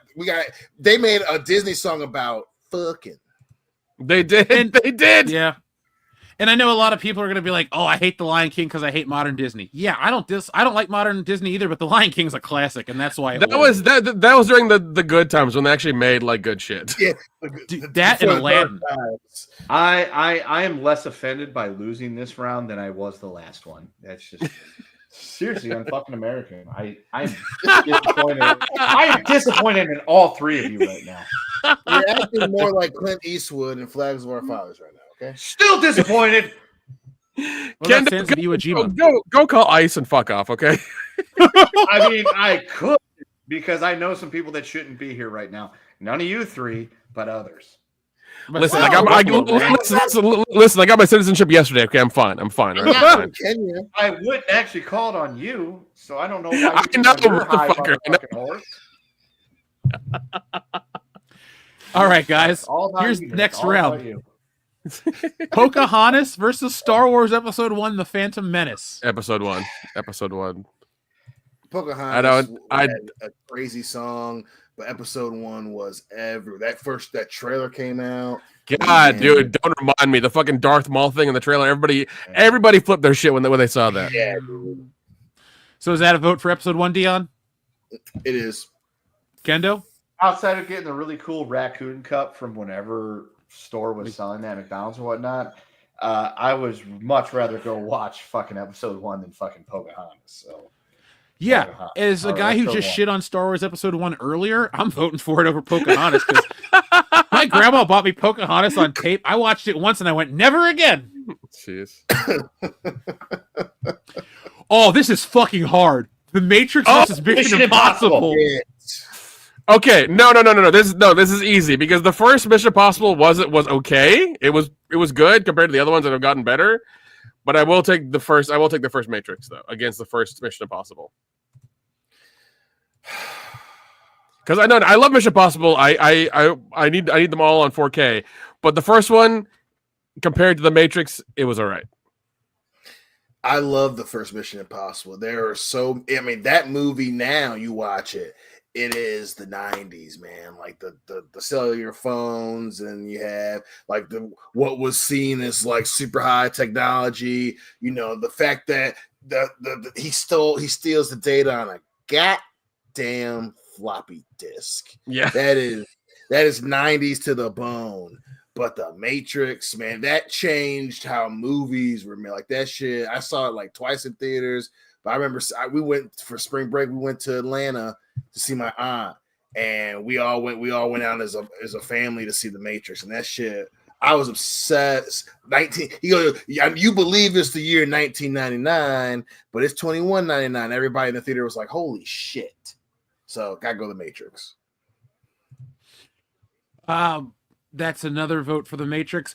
I love the first Mission Impossible. I think it's one of the best ones of the franchise, but the Matrix is the Matrix. That movie's fucking great. So I'm being marginalized on my votes because I'm white. I can see it. I love Kendo? Men in Black. I love Men in Black. So yo, black ass gonna just have to deal with it. Oh, Kendo, I'm giving you an extra vote. Black ass. Do I get the N-word card now too? Because I feel No. like You get an extra vote, and you still lose. damn. But you got an extra vote. I can't win at this being a minority thing. It's just not fair. No. Now this one's sucks, hard. doesn't it? It sucks, doesn't it? Up next, folks, we have Aladdin versus Batman Forever. Oh shit! I know, right? I'm just gonna go first and get this out of the way. Aladdin. I fucking love this movie. No shame. Sorry, Batman. Sorry. But Aladdin is a special movie to me. Oh, It was the my first God. video game I ever beat. I am going to play the gun to my head game. Gun to my head. We're going to kill you, but you get to watch one of these movies first before you die. And I'm in the same camp as Jeff. It's not one of those with barbed wire around it because Saving Private Ryan happened and we won that war. It did. The whole We war did. wasn't trying to go and get Ryan. So cool. Stop it. We won. That's all that matters. Just like we won the Oh god! but We did. No, Aladdin, yes. I'd rather watch that over Batman Forever. And that Sega Genesis game was just awesome. That was a great game. Oh yeah! Holy shit! Yeah, that was good. I was Yeah. Team Super Nintendo. I gotta go Dude. Batman. I gotta go Batman, man. I'm not basing off of mine. I'm being as objective a black son of a bitch as I can be, and I'm thinking of impact, 90s impact, and that was specifically when Warner Brothers had that partnership with Taco Bell, and it was so much Batman stuff, and at the the glasses time, that you could get at that's Walmart, it's like right in the mid 90s, and Yeah. when I remember we were little, but when the news came out that it was Jim Carrey and Tommy Lee Jones and Val Kilmer and Nicole Kidman and Alfred's in it, and that young white dude from that one show is Robin. Chris It's like- O'Donnell? Yeah, Chris O'Donnell. Yeah, Chris O'Donnell, yeah, because That's the first time Chris O'Donnell's where been he was referred to from, that but- young white dude since probably the 90s. So Yeah, it's been Right, 30 no, years since he was a young white guy. I'm saying from the general consensus that people were like, oh, that's that young white dude from that thing, like that shit was everywhere. So I gotta go Batman Forever. congratulations, Chris O'Donnell. 2025 was the last time that you were referred to as that young white dude, not 1995. So good for you, sir. All right, so Nick, you're the last one. I'm gonna go Aladdin because once again, Robin Williams. Robin Williams. That's why. So Yay! I'm not being marginalized anymore. Now, okay, sure. Now the chat is on our side. We got a lot of Aladdin love, like Joseph Ippolito, Track Media, Shrebels 08, Perez, Enrique, Hannibal Grimm, and more. So yes, folks, Aladdin won that round. Now, on to the next round. Batman is back. Batman Returns versus Forrest Gump. Okay. I'm just gonna put this out here. All right, do it. So Forrest does play football, which is awesome, but he plays for Alabama, which is a negative. But he played for Alabama when Bear Bryant was the coach, not during the we're cheating before cheating becomes legal age under what's his name? Dion, what's the Nick never mind. Saban, that piece of Yeah, trash. the guy in the commercials.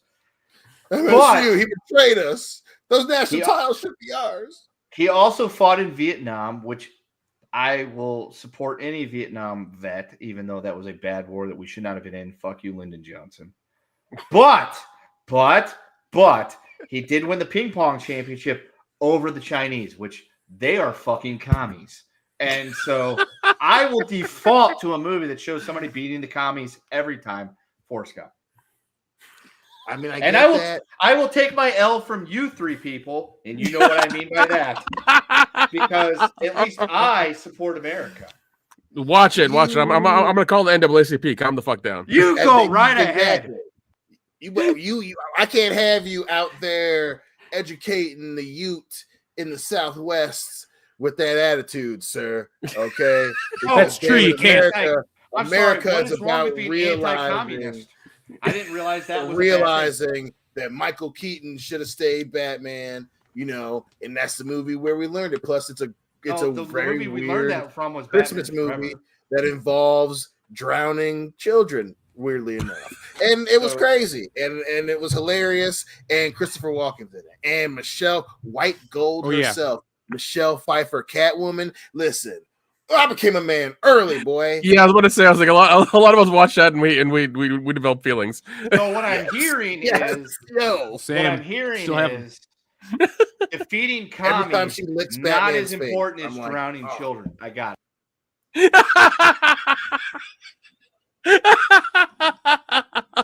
Technicality, I'm saying in the movie, man. I'm not. No. It's fine. Drowning children is more important than defeating the commies. Okay, that's fine. So Kendo's voting. So Kendo voted for Forrest Gump. Nick, God. What are you voting? I'm gonna go Batman Returns. But here's the thing. Forrest Gump has the worst villain in cinema history. Oh, Jenny. Yeah, but she dies of the AIDS, so it makes it okay. Yeah, but she fucks with Forrest Gump the whole time, and it's just a terrible person. It's true. Look, she was a hippie, but she died, so that makes it okay because that's what happens to hippies. Yeah. I was muted. That was awesome. It paints hippies in a bad light, and Forrest beats the commies. But apparently, drowning children is more important, so that's fine. That's what Batman Returns. Speaking of drowning children, Batman Returns, please, for me. Yes, this is the most pro-choice episode of World Class. Oh my god! Oh my god! Really? Look, I thought the Hulk Hogan beer thing was a fun gag for banner episodes and monumental things, but apparently we're crossing all the boundaries tonight. Kendo, your inner Terry Bollea is showing. Not at the N-word. Well, goddamn. Oh my god. I'm gonna lose some points here. I'm voting for Batman Returns because I haven't watched all of Forrest Gump ever. So what the fuck? At least you didn't bring up the drowning children as a positive, so that's okay. Hey, Jeff. Yeah, Jeff, you're gonna have to clip this whole segment for social media. Oh, it's gonna be fed into the AI program tomorrow. Yeah, I will become the real American hero of this channel then, because apparently I'm the only one that cares about defeating the commies and the Germans. Kendo more and more sounds like he has PTSD from a war that he fought long ago. He's like, the commies! Ah! Yeah. He truly is Lieutenant Dan. I'm sorry. He's when did it much become Lieutenant Dan. okay to sympathize with the goddamn commies? We're not sympathizing with them at all. We're simply saying that Batman stopping a deformed little person from drowning the entire city's firstborn children, had an impact. Almost as much as the impact of Michelle Pfeiffer and black leather licking my face. Again, I understand that. But Forrest Gump was literally killing commies. That's a big difference. I mean, wasn't Forrest Gump a fictional character? True, but he was portrayed as defeating and killing commies. That's like so Batman was portrayed as defeating a child as defeating a child killer or a potential child killer. He's also great. But you got to understand, child killers and commies are two very different things. One is bad, one's really bad. So let's not split hairs here. Look, if Batman Returns would have had him punching a Russian guy, we'd be having a different conversation. Okay. They'd be like, look, if both got the commie whacking thing going, that's a positive. Jeff, can we go down to the next one, please? Oh, absolutely. We're on to the next one. Okay, thanks. The Lost World Jurassic Park versus Dances with Wolves. Kevin Costner's easy. Jurassic Park, please. Jurassic No. Park. Fine. I'll take the L on this one. Dances with Wolves. It's all about that manifest destiny and subjugating the natives. Damn. So Kendall wants to defeat commies, but still keep the natives under his thumb. Gotcha. Yeah. They are portrayed as people that lived off the land and provided for everyone equally, regardless of who did what. That's communism. Say I'm wrong. Say I'm wrong. Say I'm wrong. I'm not wrong. Man, maybe you need to cut back on the Bears a little bit. All right. That's all I'm saying. No, I think you should have another one. Yeah. That's the vodka Last time stuff. I checked, Nick, what is wrong with freedom? Oh shit. What's the next one? What's the next one? What's the next A one? tough one. Apollo 13 versus Terminator 2. Terminator 2. Shit, Apollo Terminator 13 2. is so Terminator good, 2. but Terminator 2. Yeah. I love Apollo 13 a lot. It's really love that fucking movie. good. But Terminator 2 is just like it's so fucking I'm going to good. break my own rule here. Uh-huh. At least in Apollo 13, we went to space. We were supposed to go to the moon, where we defeated who in the space race, Nick? Who? Come on, say it, Nick. You sympathizing pinko bastard. Cyberdyne Systems. That's who Yes! we're going to beat in space. Yeah. So anyway, The commies. we brought them. It's right. We were supposed to beat the commies to the moon, which we already did, and then we brought all those guys back safe because they didn't get to the moon, but not R.I.P. All them guys are still alive except like one. But Gary TT. Sinise is alive. Yeah. So are we all voting for Terminator? Yes. All right. Terminator wins in a landslide. By a landslide, yeah. All right, guys. The Battle of 1999, Part 2. Toy Story 2 versus The Sixth Sense. You mean the Sixth Sense? Yeah, I'm gonna go with my cousin on that one. I'm not your cousin. No. M. Night is. Everybody can see you're not my cousin, Kendo. Jesus. Yeah, I would not be related to anybody that sympathizes with the commies. Be like, we're cut off.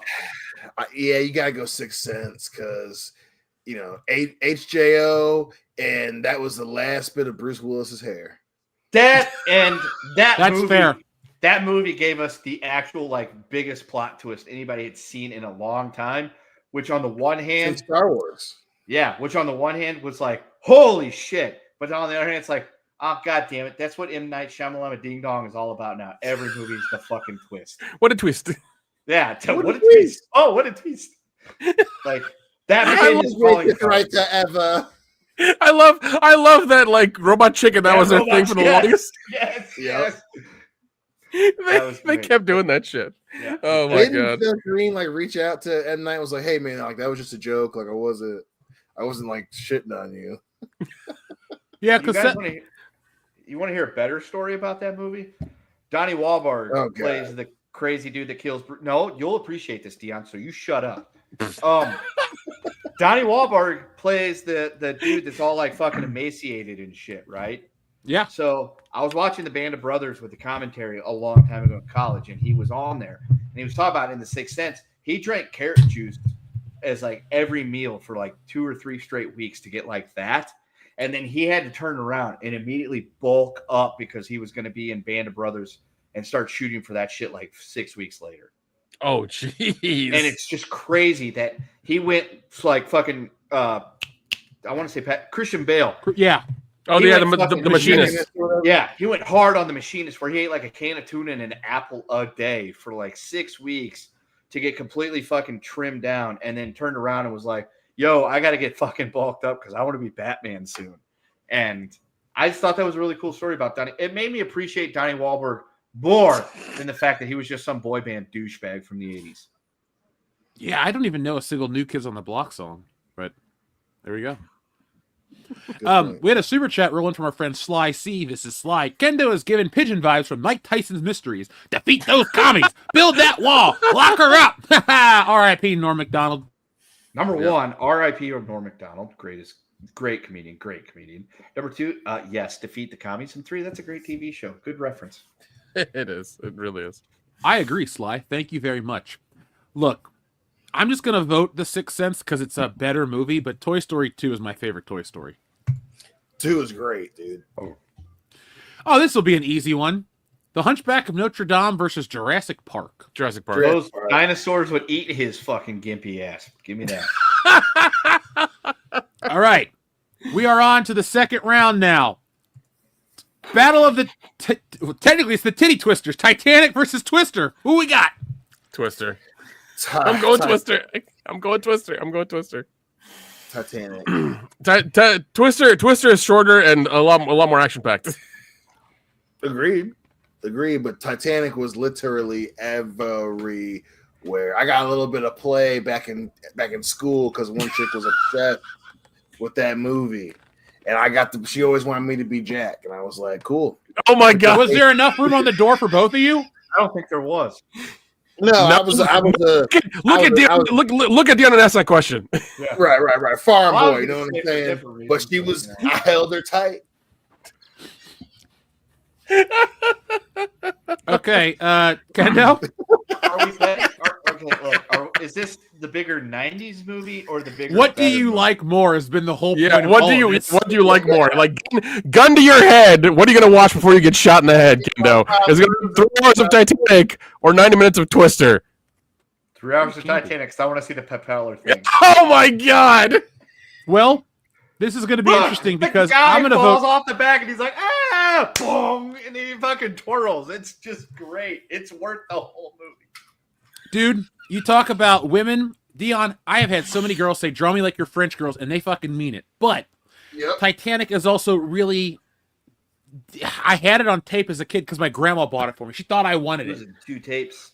Yeah, it was. She came over. She's like, hey, because my grandma was awesome. She bought me movies all the time. She bought me every Disney movie that came out. She took me to see Titanic in theaters, but I wanted to see Tomorrow Never Dies, but that didn't matter.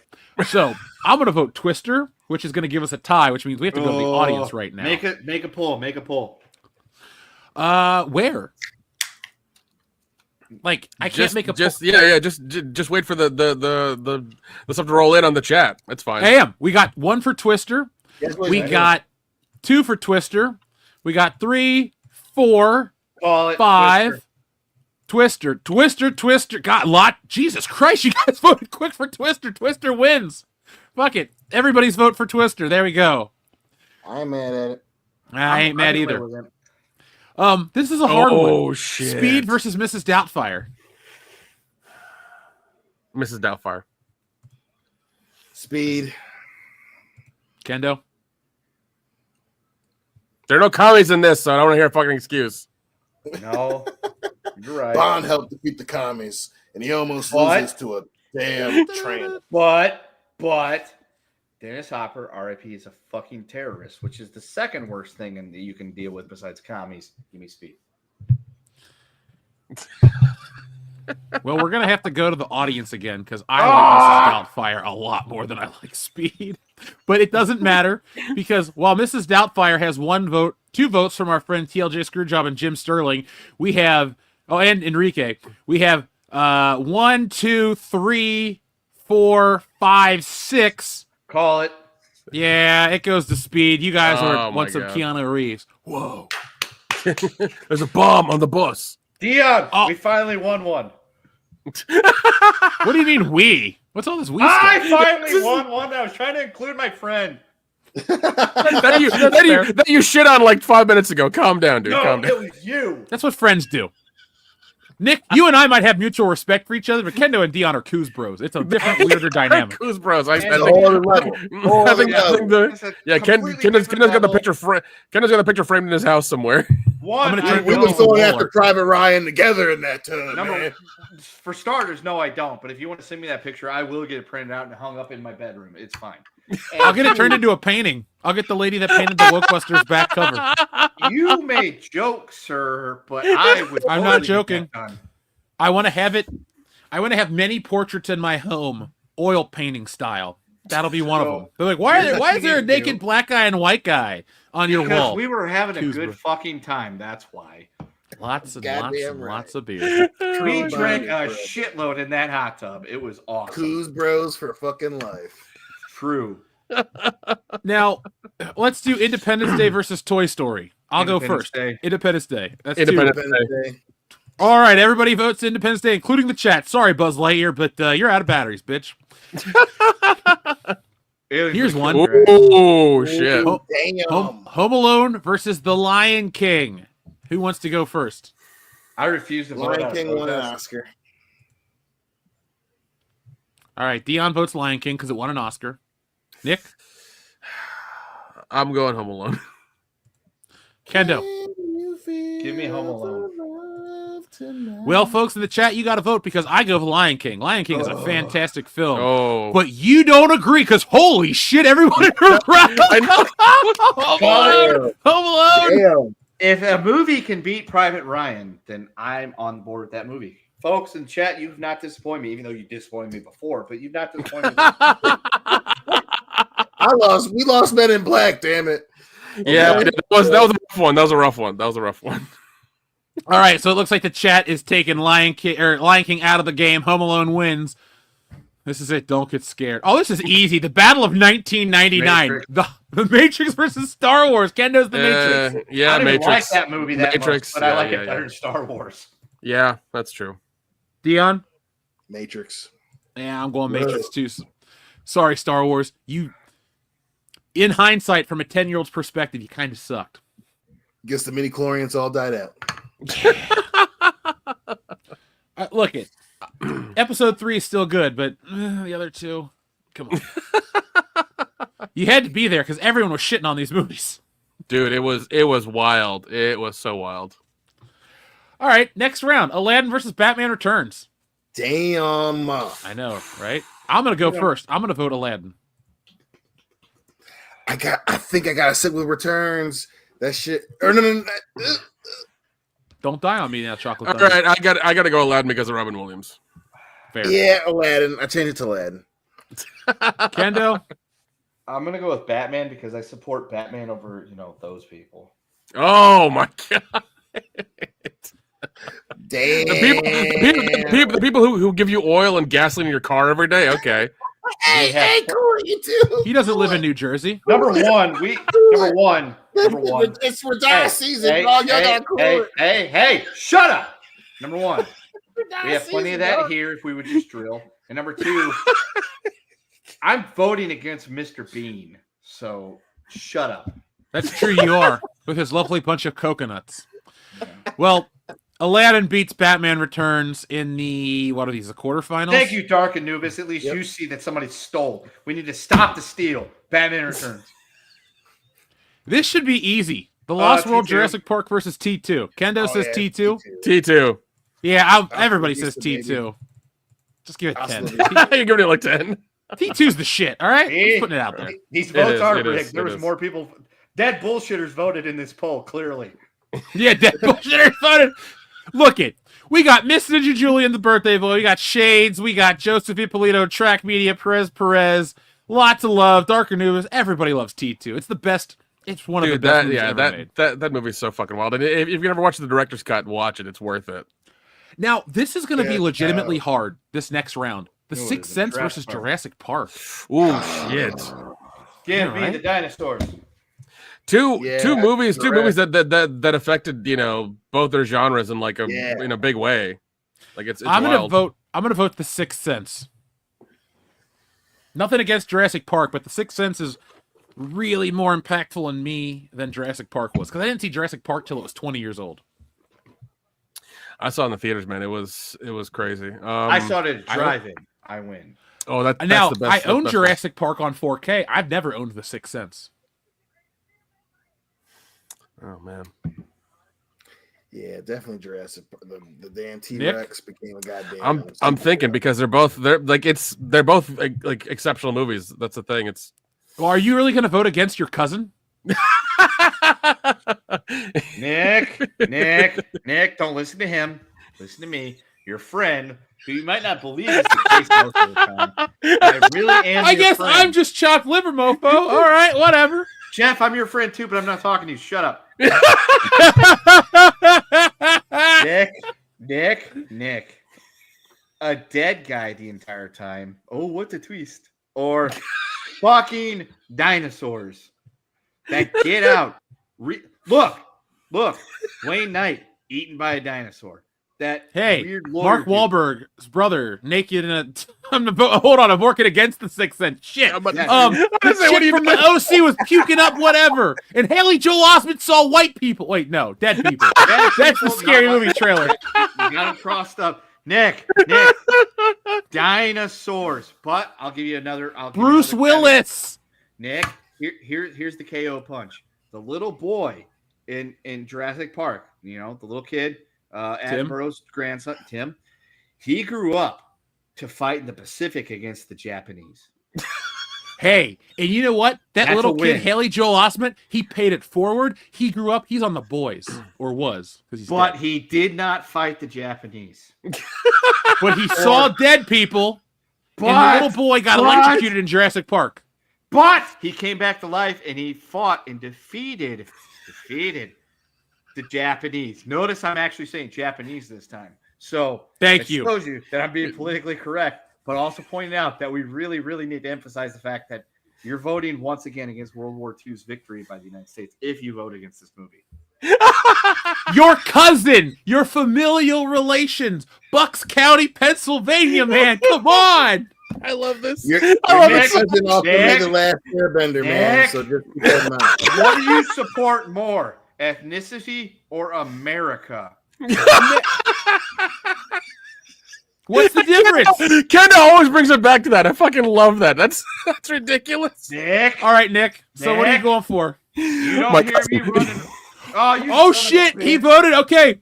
It goes to the chat. It goes to the chat, and the chat votes Jurassic Park by a fucking Thank landslide. Thank you. Yeah, I Thank knew you. they would. I knew they would. I would All right. be very upset. All right, guys. We're into the semifinals now. Twister versus Speed. Oh shit. Twister. Speed. I gotta go speed. I want to vote Speed, but I'm kind of pissed at Nick. So I'm voting. You're voting Twister? I'm I voting want to. Speed. Damn it! We're back to the chat. That worked against me. Hey, The the chat chat- is loving The chat's loving speed right now. Yeah, and I would have voted Speed over Twister too. But I was Twister just has mad at- Philip Seymour Hoffman. Food. I was literally mad at Nick. Food. for voting against our country's, interests. Food. Well, based on our wonderful chat, Speed takes the win in the semifinals. Here Yeah. we go. Oh my god. What's next? Independence Day versus Home Alone. Holy shit. Independence Day. Independence Day. Independence Day. We fought for our Independence Day I'll again, vote- and we I'm voting for Independence America. Day. Yes, Kendo's Kendo. Independence Day. Are you Kendo- un-American, Kendo? You Yeah. worry about the commies and the You haven't even Japanese, let me but what have a about the chance to- fucking aliens? Yeah, what about fucking fucking aliens? gonna Ken? wipe out our American way Sons of of life. bitches don't even let me fucking answer. You Number will not go one, quietly into the night. of course I'm all for defeating the aliens, legal and or otherwise. Let's go Independence Day. Yeah, that was damn. difficult. You fucking homos trying to paint me into a goddamn corner over here. This is the quarterfinals, baby. We're not kidding around. Yeah, Okay. you think I'm going to vote against us beating the aliens? God damn. This one's hard. Oh no, the next round's the hard one. The Matrix versus Aladdin. Go. The Matrix. The Matrix. I'm gonna go Aladdin. Yeah, as much as I love Robin Williams, The Matrix, I think had a bigger effect on me than Aladdin did. I think, shit. Uh, I gotta go with the Matrix, man. Like that shit was just so crazy. It's great.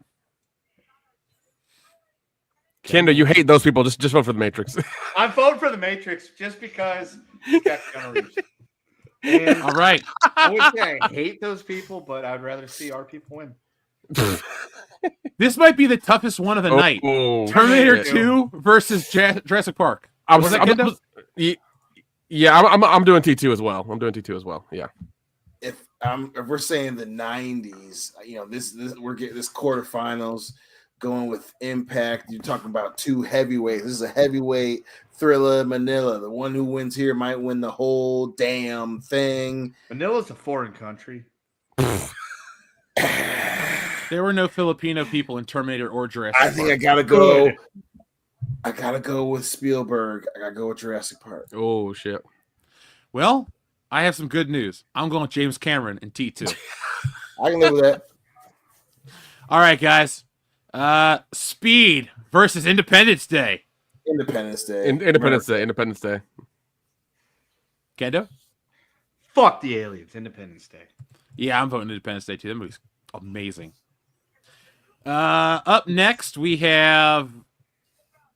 We already did Independence Day versus Home. Hold on. What's happening?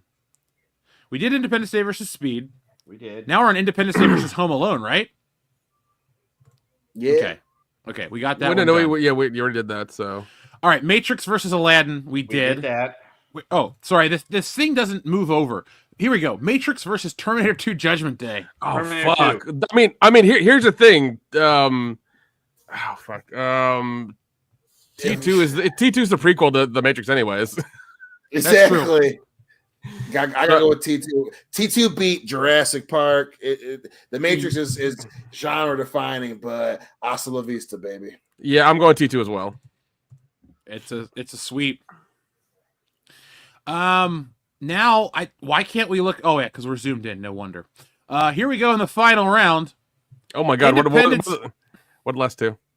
Independence Day versus Judgment Day. Oh my god! Damn. I know this is fucking hard. Dude, both of these were like great fucking movies. Great, amazing movies. You're talking about like a summer tentpole blockbuster with Independence Day. Like that was during the heyday of Will Smith's time. Yeah, when I still respected him. Yeah, when also respected him. Hey, if anything, him doing the blackest thing ever on TV. That's true. Yeah, he did. Flavor Flav was proud. Slap that motherfucker. All right, so who's voting for what? Dude, I think I gotta go Terminator 2. It's hasta la vista, baby. We fighting for the future. It's freaking Arnold. Arnold is, he made you think that machines could have souls, and we got ass kicking Linda Hamilton and her twin sister. I gotta go T2. I'm going T2 as well. I will vote for Independence Day because I love T2, but I really love Independence Day. Talk about your close encounter. Yeah. Plus, if I'm going to make my point or my argument is T2 is great. No, I'm not even going to dig on it, but Independence Day is such an ensemble cast. People act their asses off. It's a fun watch. It's so over the top and cheesy, and it really does hold up. It's still exciting to watch. So Independence Day is my vote. Kendo? I suppose it's my turn. So, T2 is the better movie. However, we're voting on 90s movies with the knowledge we have in 2025. And I know what happened to Little John Connor because I exist in 2025 and I saw Dark Fate,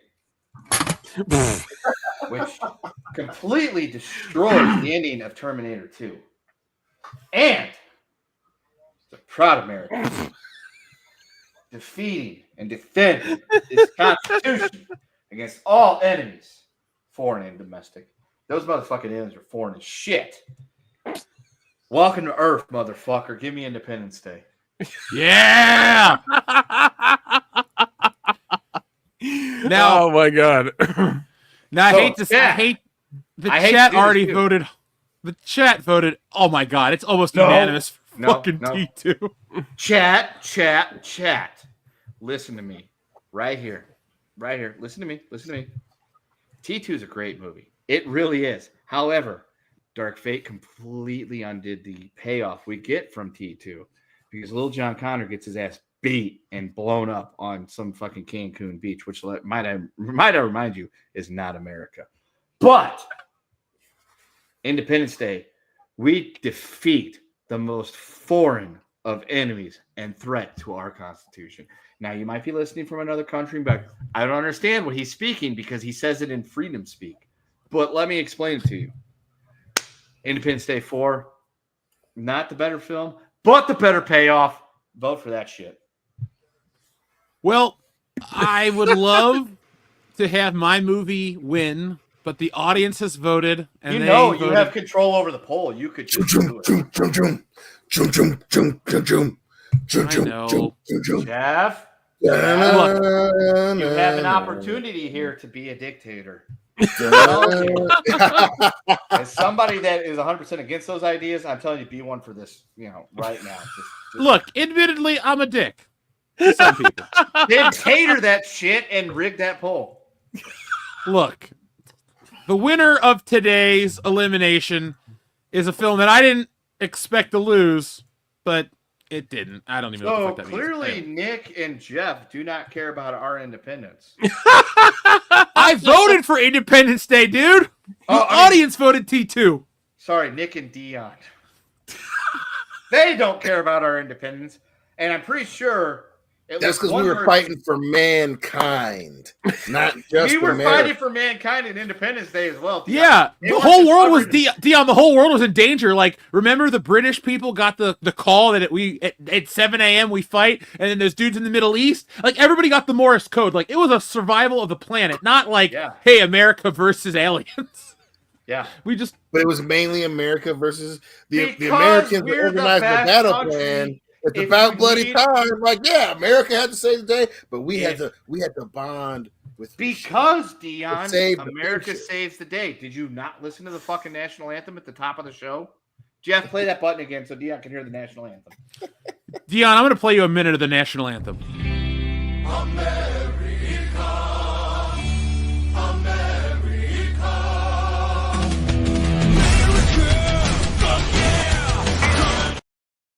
So You know how it Dion, goes. I love that so much. I love that so Look, much. Francis Scott Key, that poem was great, but I vote for that shit from Trey Parker, Matt Stone over that.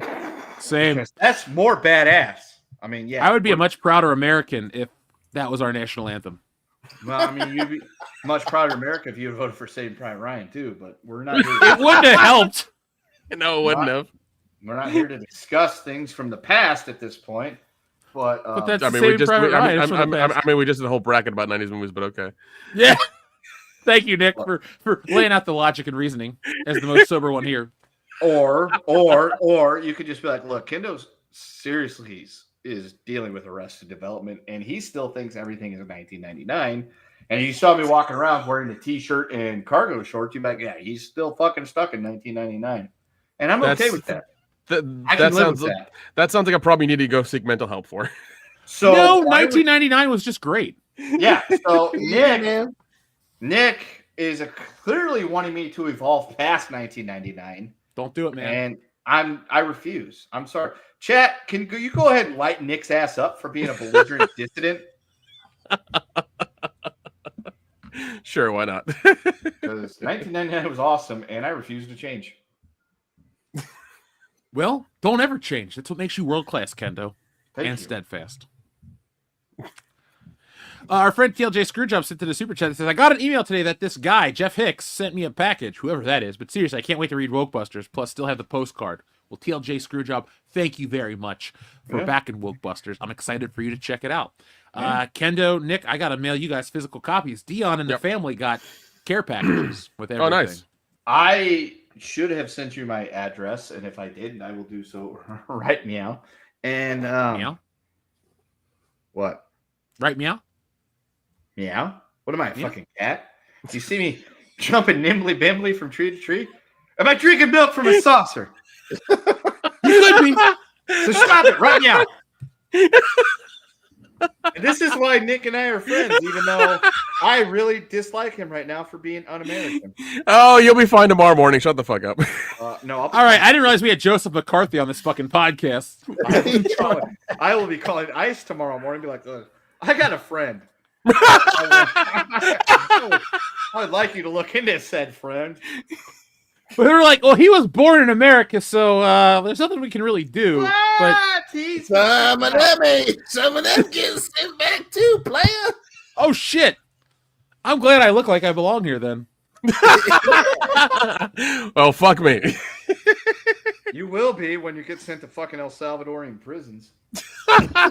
Is that a pound me in the ass prison? Okay. That's worse. Oh shit, no conjugal business, huh? Get some of that Chiquita sauce. Oh, he's gonna get some. He's gonna get plenty of conjugal stuff. Probably not in the way he wants it to be. But you know what, Nick? It's a lot of action, so be grateful. Nick, where you're going, you'll be the pie. Oh my God, no.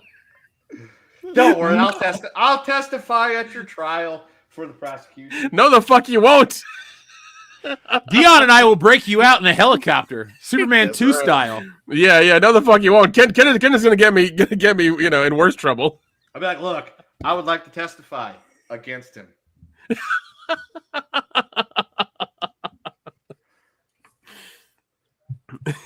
Yeah, Ken will get me put underneath the jail. Yeah, I'll be like, look, let me tell you about this kid. He voted against Saving Private Ryan. Need I say more? Oh my God. That was a lot of fun. Should we do more brackets, like once a month or something? Absolutely. All right. I'm looking forward to be the first person that takes the fifth in a trial that does not involve him at all. Like, what can you say about Nick? I plead the fifth. Sir, you're not on trial. 1, 2, 3, I 4, plead the 5. fifth. I love Chappelle's show. I'll never stop quoting that. Dude, that's such a great dude. I watched after last week's podcast. I laid in bed for an hour and watched multiple skits, including the You Know What family. Because Yeah, I was like, after last week's podcast, I was like, I have to watch this because that is the funniest goddamn sketch. It takes Leave It to Beaver and makes it super racist, and it's hilarious. the other day I was doing something and I'm like, "We're rich there," and I was like, "Oh yeah, that's a great line." Yeah. Or the one where he's like, the guy says the family, and the guy walks up, or Chappelle and his wife walk up and be like, listen, it's like, no, that guy over there. And you're The one for the dice game. the one for Oh, the dice on my goddamn purse. Don't get between him and his pork. Get your fingers bit. This racism is killing me. No, not that. It didn't work. One of these days we'll do a when we get together, even if we do it on a stream, we'll watch all of Chappelle's show and we'll do a bracket of the greatest Chappelle show skits. Here we go. Dude, yeah. When that episode came out, I was in college in Michigan, not at Michigan, but one of them, and the entire comments was silent during that because they didn't know whether to laugh or not. There was one person laughing at that sketch. I'm not going to say who it was, but it was you. It was me. Oh, son of a bitch! I was like, God damn it, this is funny. Is there anything else we could really do to top that bracket? I feel like we could do 80s. Kind of. What? We could do 80s, dude. 80s would get feisty. Oh, 80s would get real feisty. 80s get real. So if we're gonna do top grossing movies in the 80s, it's gonna get fucking mean because you're gonna have Ghostbusters, you're gonna have Beverly Hills Cop, Back to the Future. You're gonna Back to the Future, yeah. We're gonna have times where Nick and I will be trying to fight you, but then you're gonna have times where you're gonna be wanting to fight yourself. And yeah, I watched Ghostbusters this morning. That's gonna be rough. Yeah, and unless Top Gun comes up, you're not gonna have to worry about me calling you commie sympathizers at all. Where do you sit with Red Dawn? We fought the commies and won, so I love it. Wolverines! Yeah, you might have to do the 80s one in like 2 brackets or something. Well, this one was just based on the highest grossing films. Like, do you want me to do one on highest grossing versus best reviewed or shittiest or direct to video? Like, forever. Yeah, highest grossing and best reviewed, I think would be a good one. Those two would be good. Yeah. Only problem is you're gonna get shit like On Golden Pond and Color Purple and all these boring movies. Well, okay, let's not go that far. On Golden Pond was a decent fucking movie. It's not Henry Fonda's. Let's just do top grossing because let's skip with that. I know what's gonna. I know. Okay, so if we do 32 like we did tonight, I know a handful of the ones that are gonna be in that one, and I know it's gonna get semi-violent. At least here, definitely in the chat. So Fletch is gonna fucking win. Oh God, that's where it gets hard. Fletch what happens? Fletch is not surviving the first bracket. Let's be honest. If Fletch goes against like Friday the 13th, I'm voting Fletch. Again, it depends on the matchup. If we get Fletch versus that, yeah.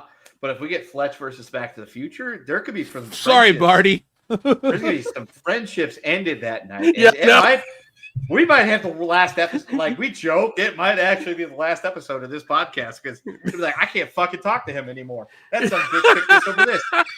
At least I am semi joking when I'm pissed off about the picking against the U.S. beating the Germans, but the Goonies are gonna get into that, Nick. I know. Yeah. I know. Yeah, I'm well aware. I'm well aware. I would say you're ready to be gangbanged, but we know the answer to that. Easy. He's gonna eat his weight in Godfather's pizza. Don't worry, he'll be okay. What's wrong with Godfather's Pizza? So, you know what? Hey, folks in the chat, if you'd like to participate in this, semi-hostile discussion right now, give us a 1 in the chat if you'd like us to bring back the 80s one in a couple weeks. Or next month. Which is in a couple of fucking weeks. I don't know what fucking day it is. I don't want to blow our load completely with this, but I really wish we had like enough to do one next week because this was so much fucking fun. It was. I mean, I'm Jeff, Jeff, you can pick out a year and do the top grossing movies in that year if you want. And we could put some on Patreon too.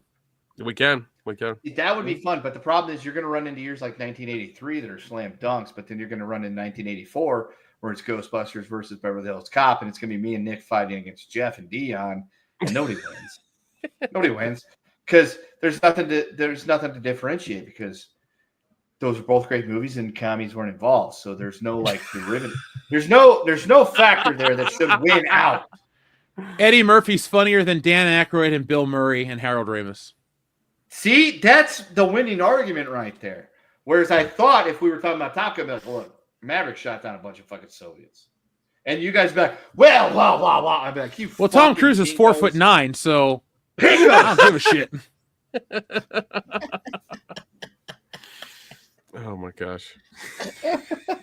All right, folks. I guess we're making this. Let's regulate these brackets to once a month so we can keep the show going. In February, we should do a blaxploitation movie bracket.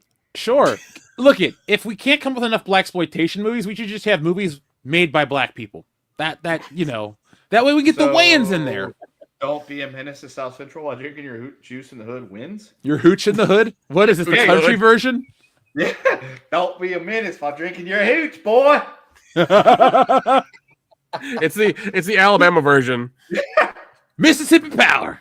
There we go. Roll Power. I remember when we did that in the podcast. Somebody got pissed at us for saying that.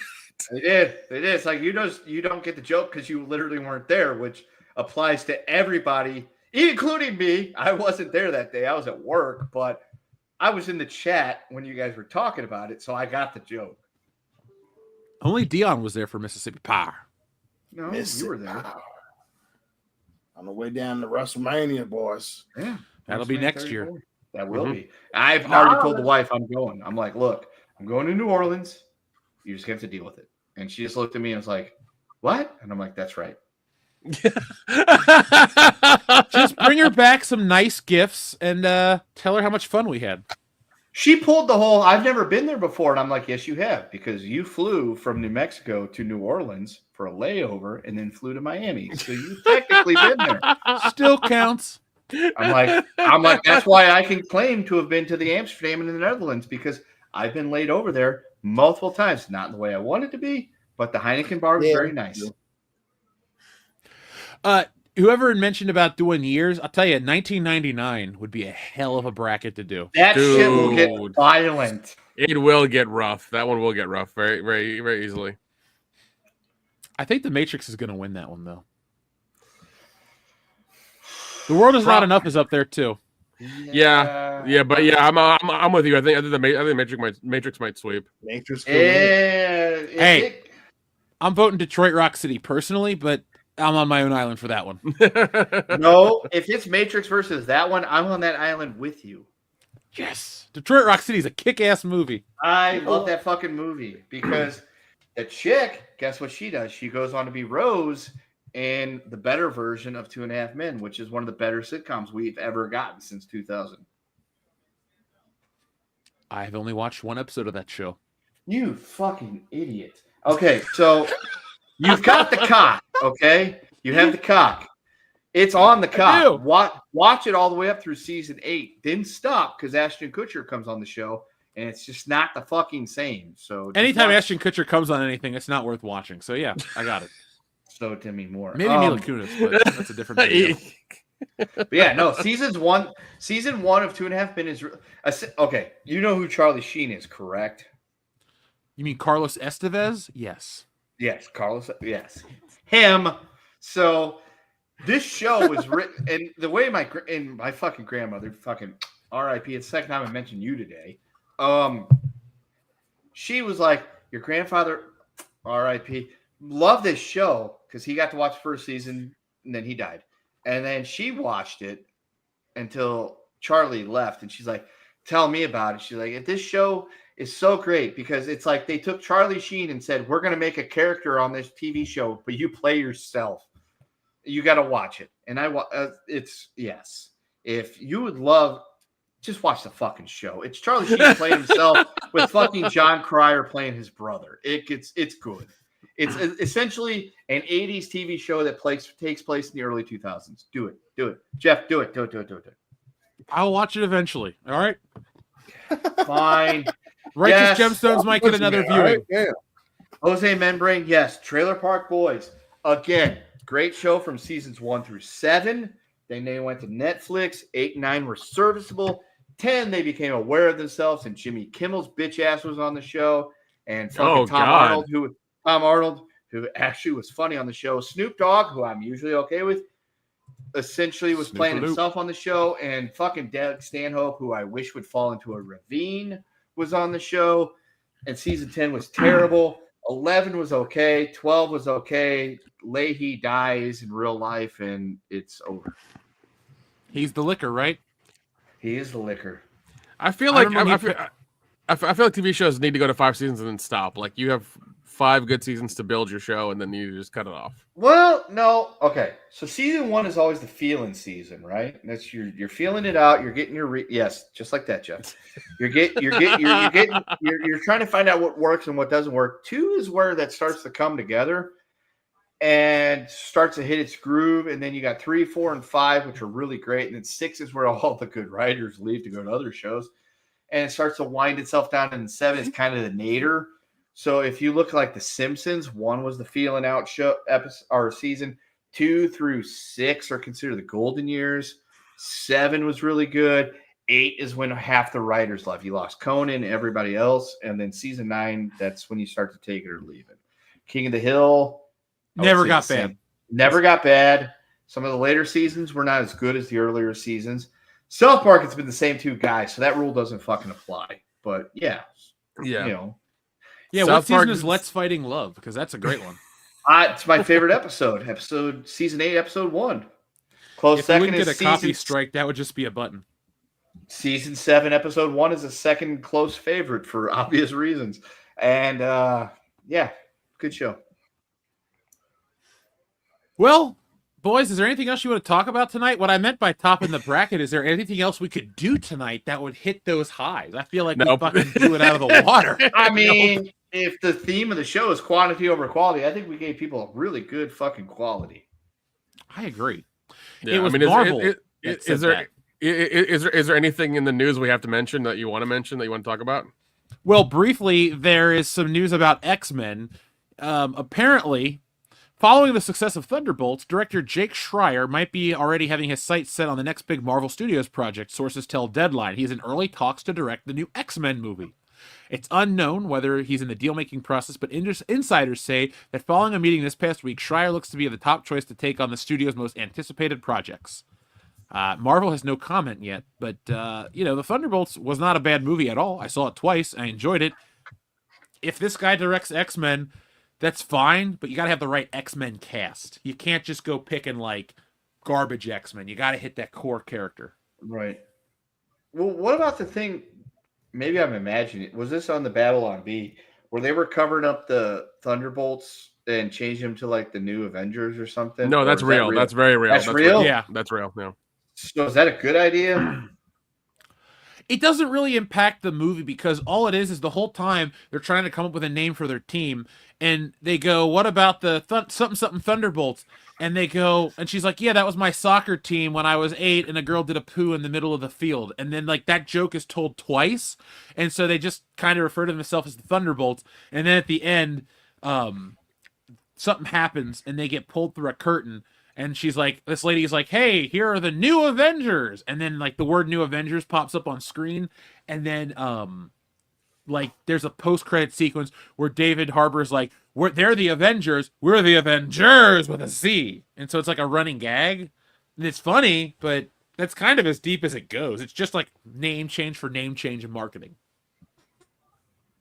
Okay. Because yeah, there was some videos of like of Sebastian, what's his name, changing posters in Hollywood. Like just he was out by himself changing posters to like it's saying the new Avengers and stuff. That was a big thing that happened, and they made the announcement as well. Yeah, they made the announcement as well this week. Like a gag. No. Yeah, that's what I thought too. But like it's real. It's real, and apparently it's causing problems on the Fandango website because people thought it was Thunderbolts and not saying New Avengers. They don't know if it's like, you know, real or a new movie or what's happening, so they're all like confused. What kind of Marvel fan are you if you don't know who the Avengers and the Thunderbolts are? Dion knows. I know. I'm with No, I don't. That's why I'm raising my hand. I'm not sure. I'm with you, Ken. I was like, I didn't know. Do I have to like look up new Avengers tickets if I want to go see this movie? Yes, yeah, you do actually. Yeah, because they changed it. Yeah. Why would you? Okay, that is a terrible idea. Why, in the middle of a movie's run, would you change the fucking title of the movie and then expect people to know this? Middle of its run, try the end of the opening weekend. They're just like, "Hey, the joke's out now. New Avengers." Even worse. I mean, you could make it to. Why don't? If you type in Thunderbolts, does it automatically redirect you? Because that would make sense. I've seen the movie enough in theaters, so you know what? I didn't say the word earlier, but I'm saying now. That's retarded. Well, I don't disagree, but I also don't dislike the movie. So, like Dion, you and I both liked it. How do you feel about the title change? Is it you care? I mean, it's where we are with Marvel. No, I really don't. I'm not saying I would. It's still care like movie title change. It's the marketing change. Like if you go to work tomorrow and you say, "God, I saw Thunderbolts for the second time. That's really great," and I say, "Fuck, okay, this guy says this is a good movie," and I go into Fandingus or whatever website I want to go to, and I type, Thunderbolts tickets. I'm not going to get that because they fucking changed the movie. That's what I'm saying. Like, that just seems like a bad marketing idea to change the movie right after it fucking came out to where now I got to search something else to find the tickets for that shit. Unless it automatically redirects. If I type New Avengers, it automatically pulls me to Thunderbolts and vice versa. I think that's what I'll do. I think that's what it'll do. The world that you're living in is very much a vacuum. I think if you were to type in Thunderbolts, it's going to come up. And that's what I'm saying. I did it right now. I just typed in Thunderbolts tickets, and it gave me every local theater. Would it type in New Avengers tickets to see what happens? That's New what I'm Avengers saying. Tickets. You know what? It doesn't actually give me any tickets. What it does is it gives me a bunch of news. See? That's the problem. That's what I'm saying. So you take my vacuum, fold it up nicely there, Dion, and shove it up your candy ass. And you can see where I'm saying this is a bad marketing idea. No, it's not. Who the fuck is actually looking up New Avengers? Idiots. You can still make money off them? You can, but they don't know where to fucking buy the tickets because they look up New Avengers tickets and it gives them news. I have some bad news. Thunderbolts. What's that? It's not actually working. According to the news, New Avengers Thunderbolt suffers massive Wednesday box office drop. Thank you. Now, while it's performing better than Captain America 4 in the Eternals and the Marvels, according to this article, it's not doing very well. It only made $4.3 million on Wednesday, and it said most people actually waited to see the film on Tuesday to get bargain discount prices. Oh wow! So people are going to the matinees and stuff like that just to avoid, just to I saw it Watch on a it. matinee both times, to be honest. It's not bad. I mean, if people still go, then they'll keep making money. One thing I wanted to say to you, Dion, is you and I have been opposed on certain Marvel movies, but we're agreeing on this one. I don't really want to see this one flop because, like, for me at least, my money, this is the best one I've seen in a while. Like, I didn't find any, because I know people, like, especially Script Doctor, he's not a Florence Pugh fan, and hey, I agree with the shit he says is funny. But I didn't dislike any of the characters. I'm not saying they're not Spider-Man. They're not going to be impactful on my personal life or my career choices. But if this movie's on streaming and I have to watch this or anything that's come out post Endgame, I think I would pick this a third time because it was a very fast-moving film. The exposition is well integrated, and while the humor doesn't make me laugh out loud, the jokes work for me. Like David Harbour's shit when he's in the limo talking about I have the Soviet version, which isn't as good, but we're still the same. Like that kind of shit got me. Because so there was good stuff in the movie. There he was a commie. Thank you. Low budget, low rent version of freedom. Yeah, no, I mean, and that's not. I wouldn't take anything away from that description. You know, I mean, my only difference that I would have in that is that the ones that that made me laugh. I laughed at a lot of the stuff. Them giving especially Elaine calling okay, bargain bin Captain America, like that one landed pretty well. It does have its post Endgame moments for sure, but in terms of post Endgame Marvel, the action, all phases of the the shit that it's referencing is pretty good. So and even with the it's another team, it does it in the way where it's like, damn, okay, if this is the team going forward, I'd watch another movie of this. And that is not what I would say for the remainder of this post Endgame Marvel that we're living in, and especially with the fact that they do change it, it does it in that very comic book way. Oh shit, yeah, the new Avengers, and they're all then you have Bob sitting there clapping like an idiot, like it landed, especially when the little girl gets sent to the Shadow Realm. That shit happened. That was awesome. We all went, oh, my whole family. We all, that was we had those moments where the whole family goes, oh, that doesn't happen very often anymore. And Thunderbolts, New Avengers pulled that off. So it was, especially when I was a little drunk and high on top of that. And typically, I start talking during the movie. My inebriated ass was sitting. I was quiet watching the whole. I was like, damn, And I got hit in the field. They go and save each other. That hit me in the feels. I was like, ooh, is my heart thawing out for the MCU right now? Shoot, okay, I'm in. I'll watch another one. Because I keep seeing conflicting stuff about the numbers. Like it's doing well, it's not doing well, and this and the other. So it's weird to see. It's weird to hear what's going on, but it seems like Marvel's happy with it because they're giving this guy X-Men. So I guess it's good. Nick, yeah. It's a movie that I would if you had to watch it. You should have either a couple California shots or a few drinks in you, and you should be hanging out with a group of people. It's not one that I'd say like you got to stay laser focused on because it's not like your normal comic book movie. It like literally within the first 7 minutes, they're at the point that most of these Marvel movies would be at like in the first hour. They get to this vault that they're supposed to clean up, and then the whole movie is then pretty much on the run. It doesn't slow down ever. Like that's I think why it works for me at least is it just doesn't. It doesn't get boring. It keeps moving. That's good. Okay. Having another beer, Kendo? Yeah, not a sponsor this week, but see if these. Hey, I polished off. What's the size of is a tall boy considered 16 ounces or no? We'll call it that. Yeah, because I finished off 4 pints tonight. I don't feel it. Yeah, 16-ounce pint, tall boy. If some people call the 24 ounces tall boys, but those are normally referred to as 2x4s.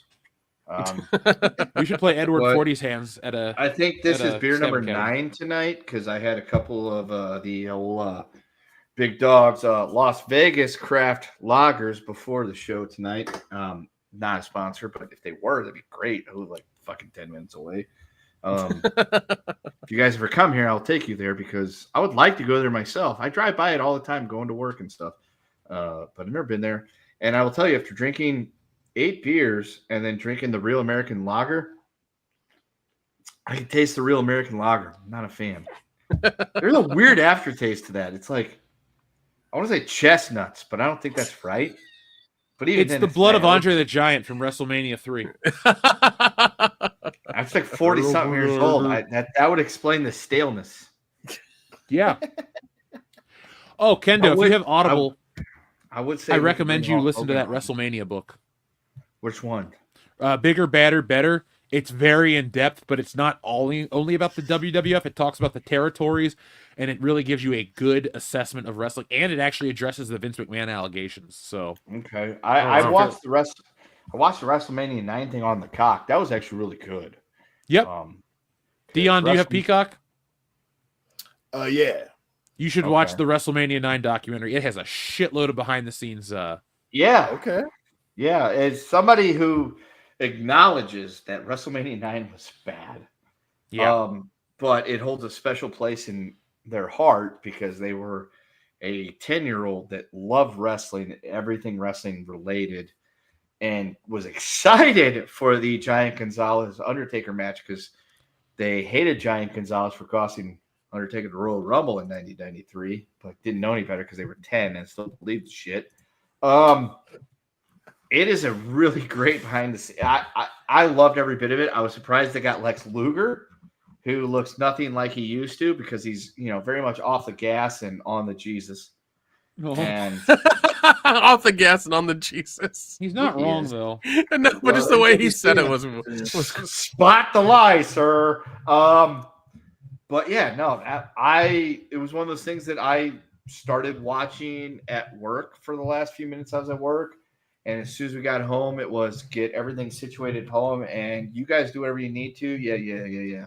I'm going to watch this fucking video on my phone while I'm laying here on the couch pretending to be in charge of this household because I really am locked into what is happening here because I can literally, if I really wanted to right now, I wouldn't because I am very much probably over the legal limit. But in the morning, if I wanted to be late for work, I could drive to Caesar's Palace and look. And every time they were showing it, I'm like, I've been to Caesar's Palace a few times. Where the hell was this? And then they finally showed like an aerial shot. I'm like, I know where this took place because there's now a parking lot right next to Interstate 15. And it's across from this and this and this. And if you go down, there's, Allegiant Stadium, which is a road game for the Raiders every time they play, even though it's their home stadium. And just, yeah. It's a good documentary. Yeah, it really is. Our friend TLJ Screwjob has a question. This is mainly for Dion and Kendo, but I want to hear. Worst WTF moment you guys have personally seen in sports, not documentaries or whatever, i.e. Seattle Seahawks throwing the ball versus the Patriots in the Super Bowl. Am I allowed to mention the St. Louis Blues at all? Because I yes, can you give are. I can give you a lifetime of those. Right now, I'm excited. The Oilers have beaten the Vegas Blues Golden have won a Knights. championship. I can give you that's three true. off the top of my head being a Lions fan. Yeah. It's the way I explained it to my wife the other day when she saw how I fucking crumbled at the not end of the Blues game, but at the end of regulation of that Blues game. And she just looked at me and she goes, "What?" I'm like, "It's happening again. It's happening again." And she's like, looking at me. She had no idea what to say. And then for like 2 hours, like an hour and a half, she just watched me sitting there going, and then I was just like, looked up and she's like, "What?" And I'm like, "It happened again." And yes, the Blues did win the Stanley Cup, so we do have a championship. So yes, that's a great one. The throwing, you have Marshawn Lynch, who's been owning the Patriots defense. You have the ball at the 1 yard line. You could just fucking pound that shit in. He'll run off. He'll eat Skittles, grab his balls, and you'll be like, "Yeah, that's beast mode."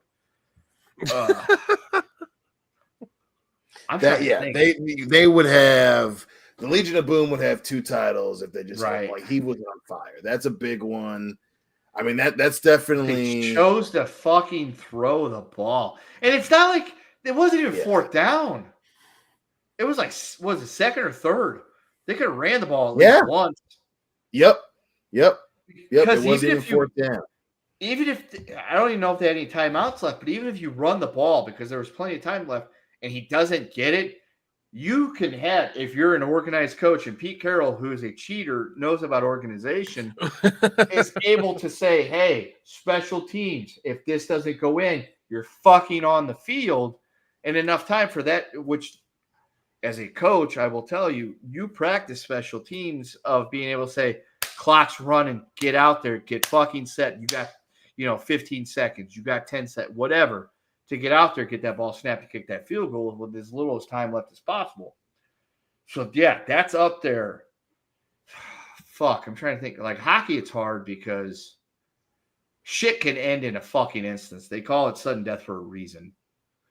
I mean, the one of the biggest football ones, that's where I go, buy sport. If are there other football WTF moments in games?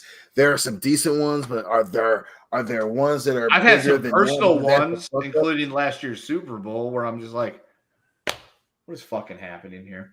But there are a lot of them in terms of football, basketball. For me, what the fuck are they doing? LeBron's first championship. The Warriors are up 3-1. All I gotta do is win one more game, and the epic collapse that won LeBron his first championship. Yeah. That's a big one. That's a big one for me. Dion, yo, Jordan went middle on Elo, hit that shot, and pumped his fist 3 times. We all know that from Sean Mortensen.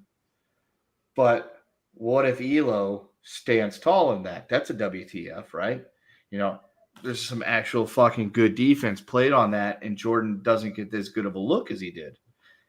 Because that's kind of a WTF. It's like, why the fuck did you give, even in 90, 91 was arguably considered the best to ever play this game, that good of a look from essentially the free throw line?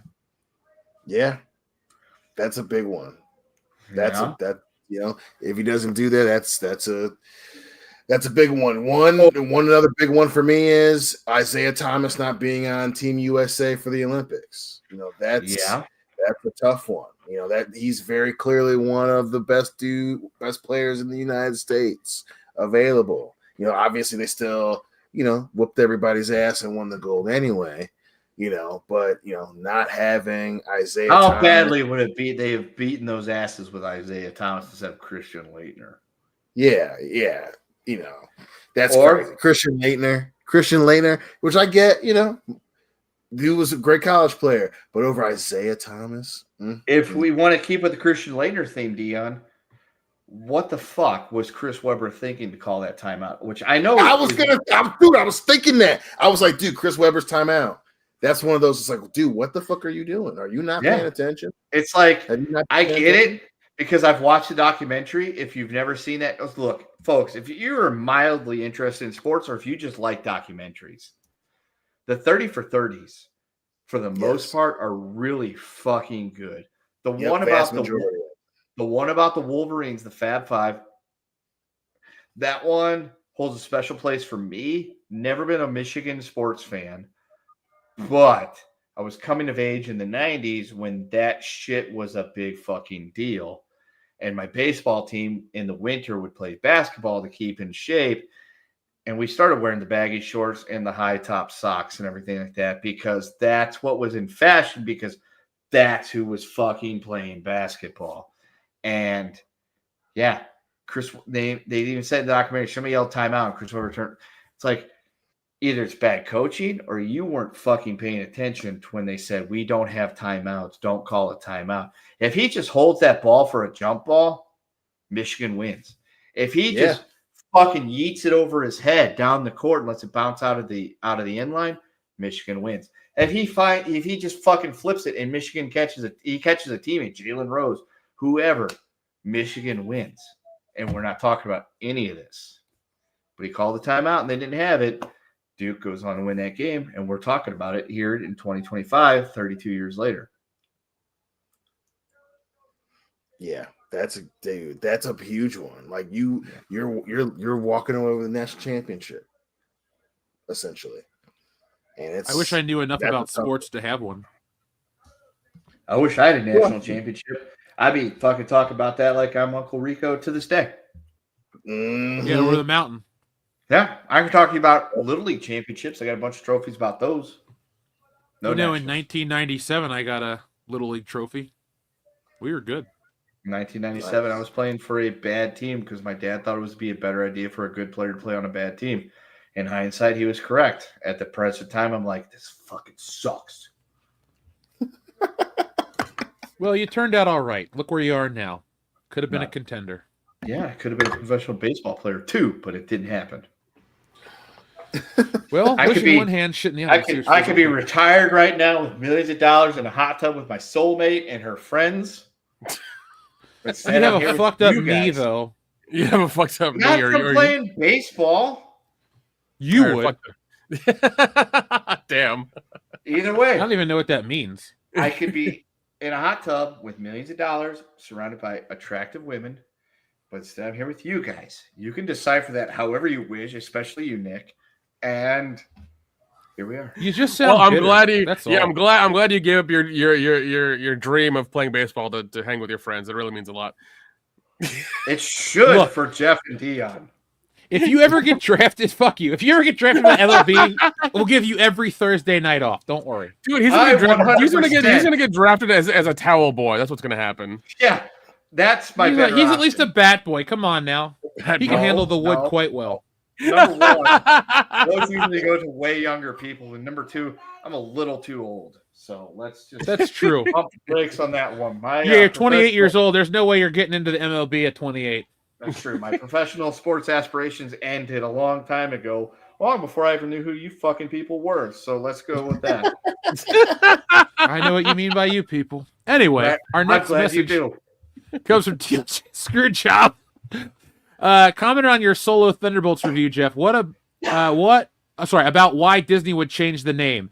And someone was like, well, it's actually a success. Sure, Jam.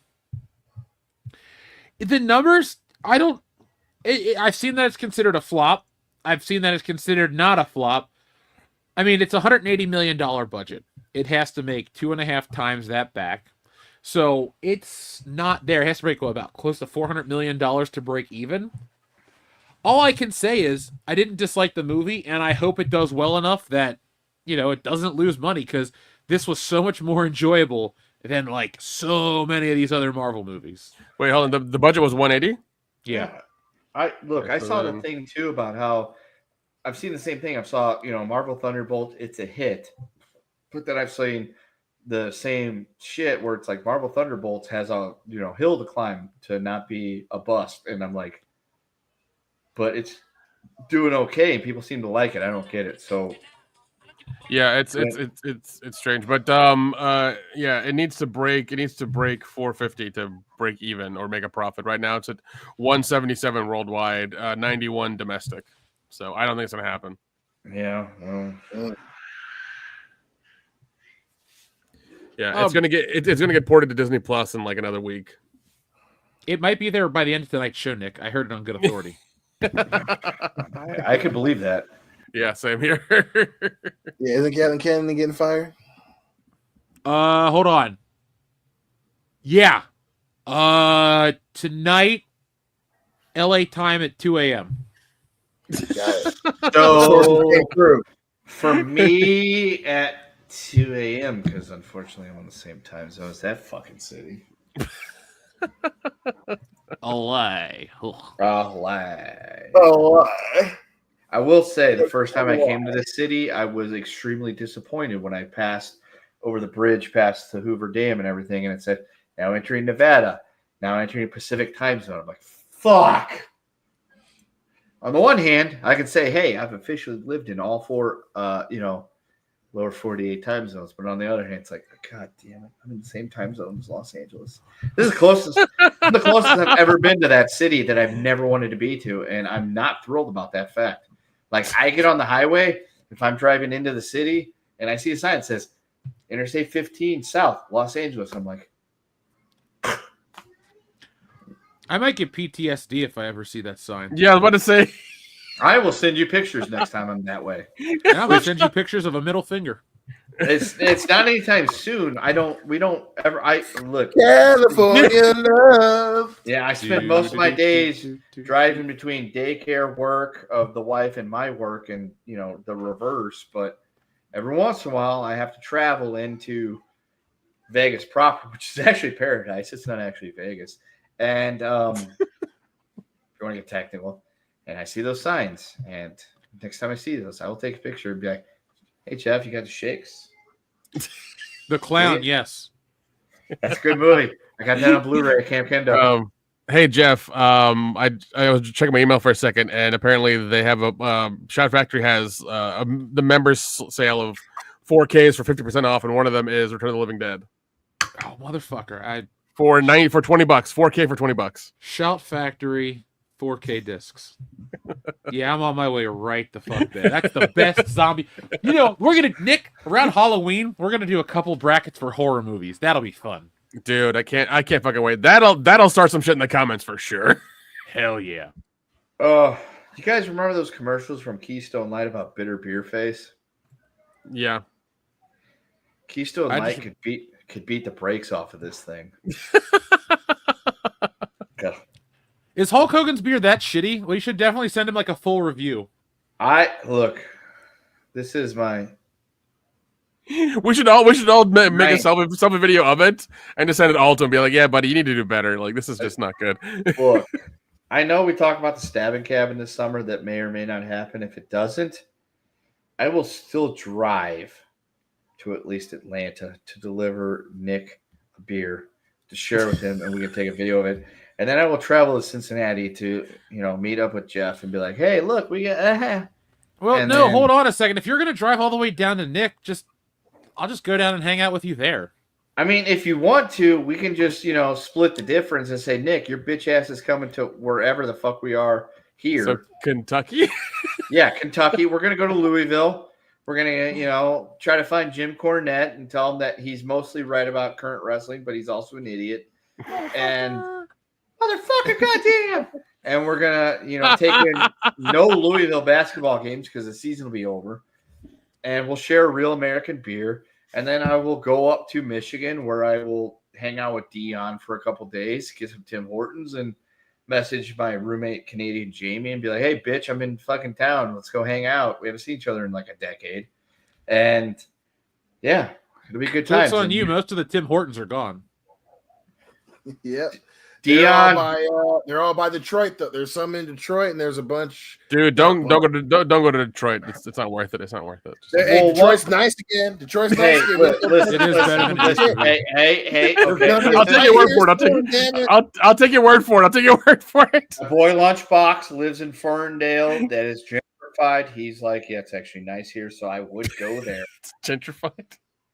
Well, he comes from his wife is extremely white guilt liberal, and God, they don't want to admit that it's gentrification. But she's like, it's so nice here. I'm like, yeah, it's what happens when white people move in and buy up all the houses that black people lived in, right? And they move them all out to a different part. And she's like, that's not what happened. Mm-hmm. And so, anyway, this is neither here nor there. But Dion, you're telling me when I leave your house and I go down that one road that leads me to Interstate 96, that Tim Hortons is no longer there that I went to, and I took me and that gonna-be wife there after Loudy's wedding to get Hortons for the ride on 96 West to 131 South to 94 to 80 back to St. Louis is no longer there.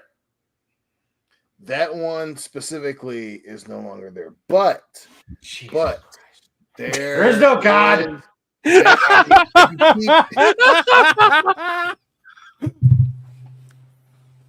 Kendo's spirit has broken on the air, folks. Episode 444. Going on 96, though, there's still a couple. There's just all the ones in mid-Michigan are gone. There's some. I suggest you use Google and specifically Google Maps, and you find them. I think that'll help you. Nick, no one asked you. South Bend, I believe. Still, what's it? Niles. So West Side, yeah, 96 West. Niles, I believe, still has, but that'd be 94 to get closer to that. Yeah, it's closer to that. If Buffalo, Michigan still has one, that's doable because that's right. I'm not going to talk about my days of yore when I was a young man chasing a girl in Michigan that I drove to and from Michigan once a month from St. Louis. Did you ever catch her? Yeah, we were together for a couple of years. Yeah, he got something. Oh, okay. No, she was clean. But yeah, there was a good almost 2 years where I was driving to and from St. Louis to outside of Detroit, or from St. Louis to and from Grand Rapids. I still love the Griffins, even though they were the Red Wings youth team, which made me feel really gross at the time. And, but it's like I could literally walk from my dorm in Grand Rapids, because I went to Grand Valley State and I lived in Grand Rapids, and it was easy to walk from our dorm to the Van Andel Arena, which was like 5 minutes away, watch the Griffins games, enjoy the shit out of ourselves, go to the bar, use fake IDs, get drunk with the players, and then walk back to our dorms and then attend classes the next day. Those were good fucking times. And yeah, I don't know where I was going with that. That was a good fucking memory. That was like some of the best. Even though like I lost a really close family member at the end of those 9 months, that was some really good fucking 9 months. You know, Dion, I was talking about my time in Michigan with Dustin, and I was like, my time with Dion has superseded that by a lot. Like, I just had a long discussion at dinner about that. I was like, yeah, I was cool with him, but Dion's better. So there you go, Dion. There's my compliment of the night. You know, listen, I had that effect. A lot of people say that. You know what I mean? So don't feel bad at all about that. But yeah. Man, oh, I don't feel bad. I'm quite happy. Look, I will say those in were good Michigan's times. defense, Those were good. I don't blame him, but I do remember our boy Dustin was a damn handful. He was a handful. Shit. You can't keep me in this fucking sweat box. Can't keep me in this fucking sweat box. Buddy, we're trying to not let you drive home drunk. That's the bad idea, man. Can't tell me what to do. Remember the cops came? Yeah. Okay, your party is way better than mine.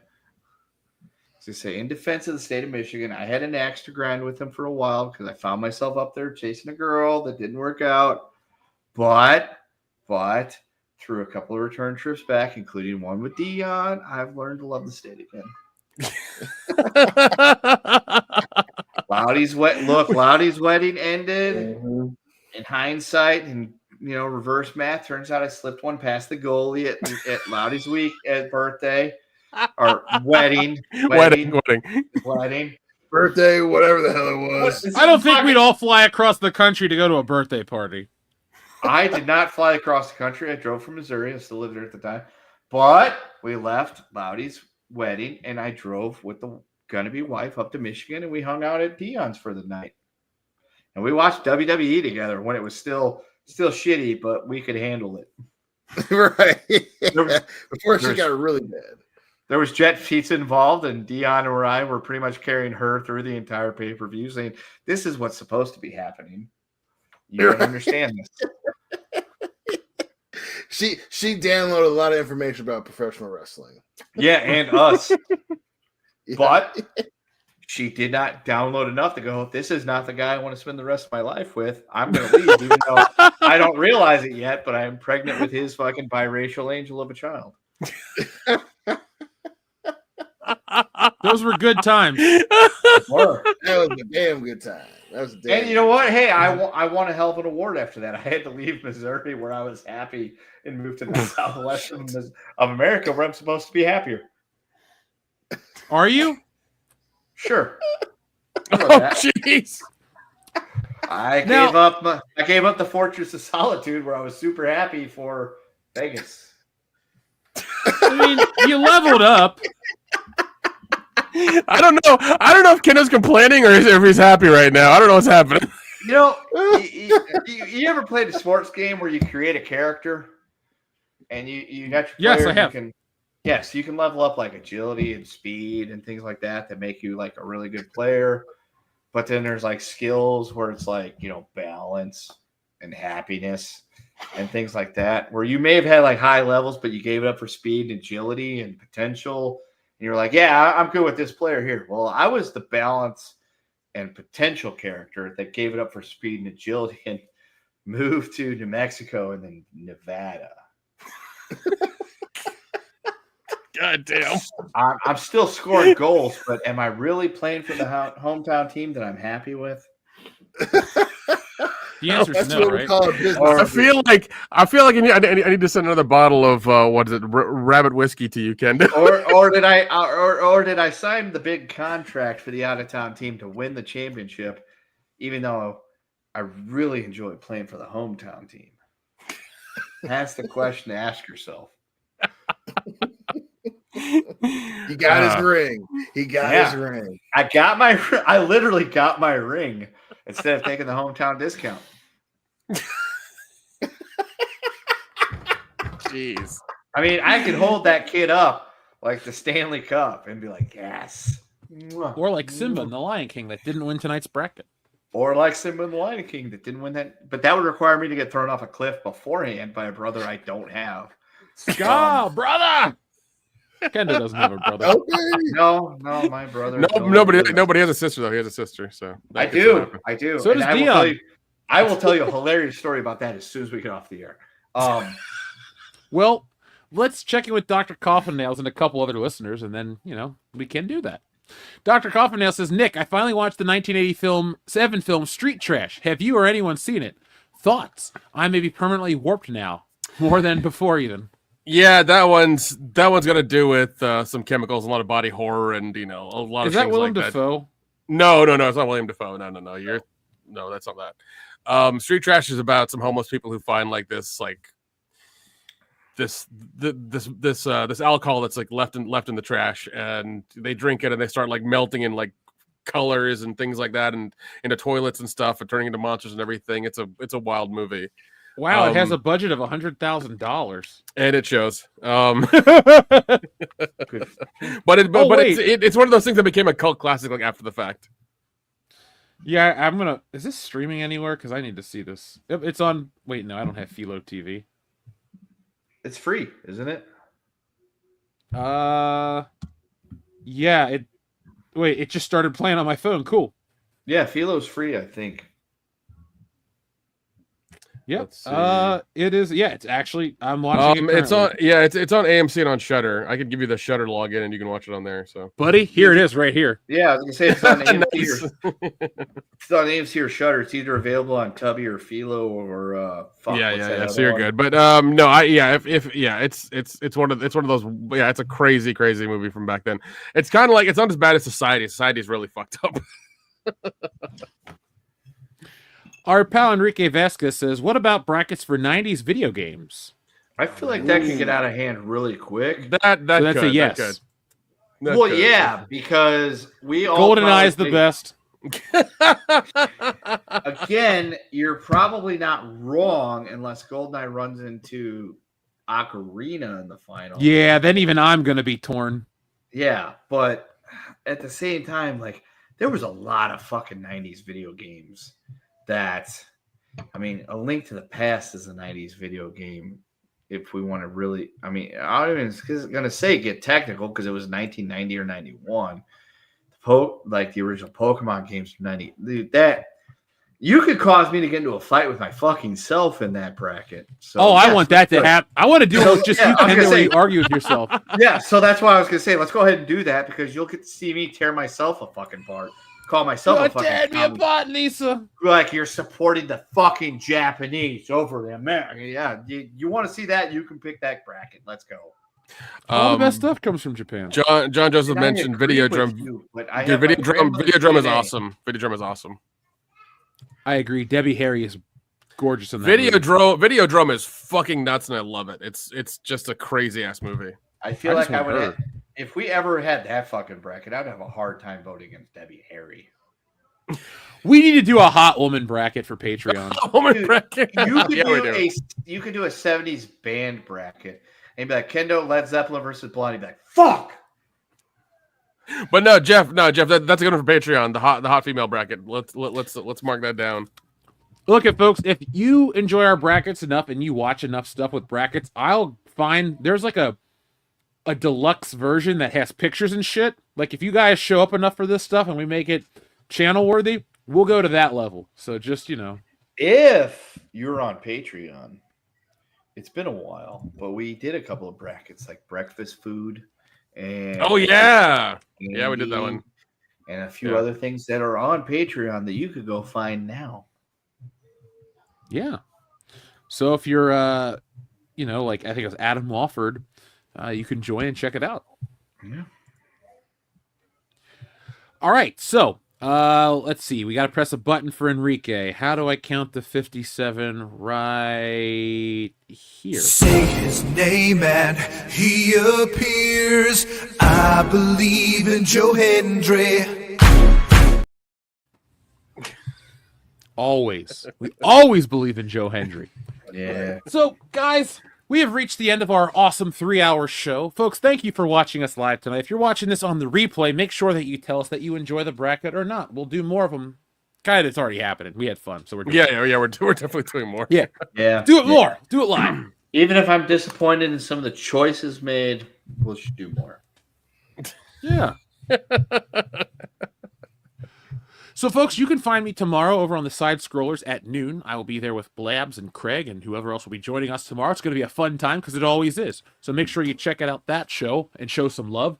But if you want to show some love to the channel, make sure you check out our other content. Go to BookbustersComic.com. Get yourselves a copy of the book. I'll have more copies available. Right now, only the action cover with all of us is on there because I was doing it after dinner. But eventually I'll get this version and all the versions. But no matter what, you'll get this awesome painting on the back and a whole lot more. It's over 100 pages of story, all written and drawn by me. And it's been getting a lot of good reviews, so I'm very thankful for that. But is there anything else you guys want to say before we go? Free yayo. All right. So, folks, thank you for watching. We'll be back next week with more. But until then, be smart, be safe, be cool, but always be excellent to each other. .com. Amen.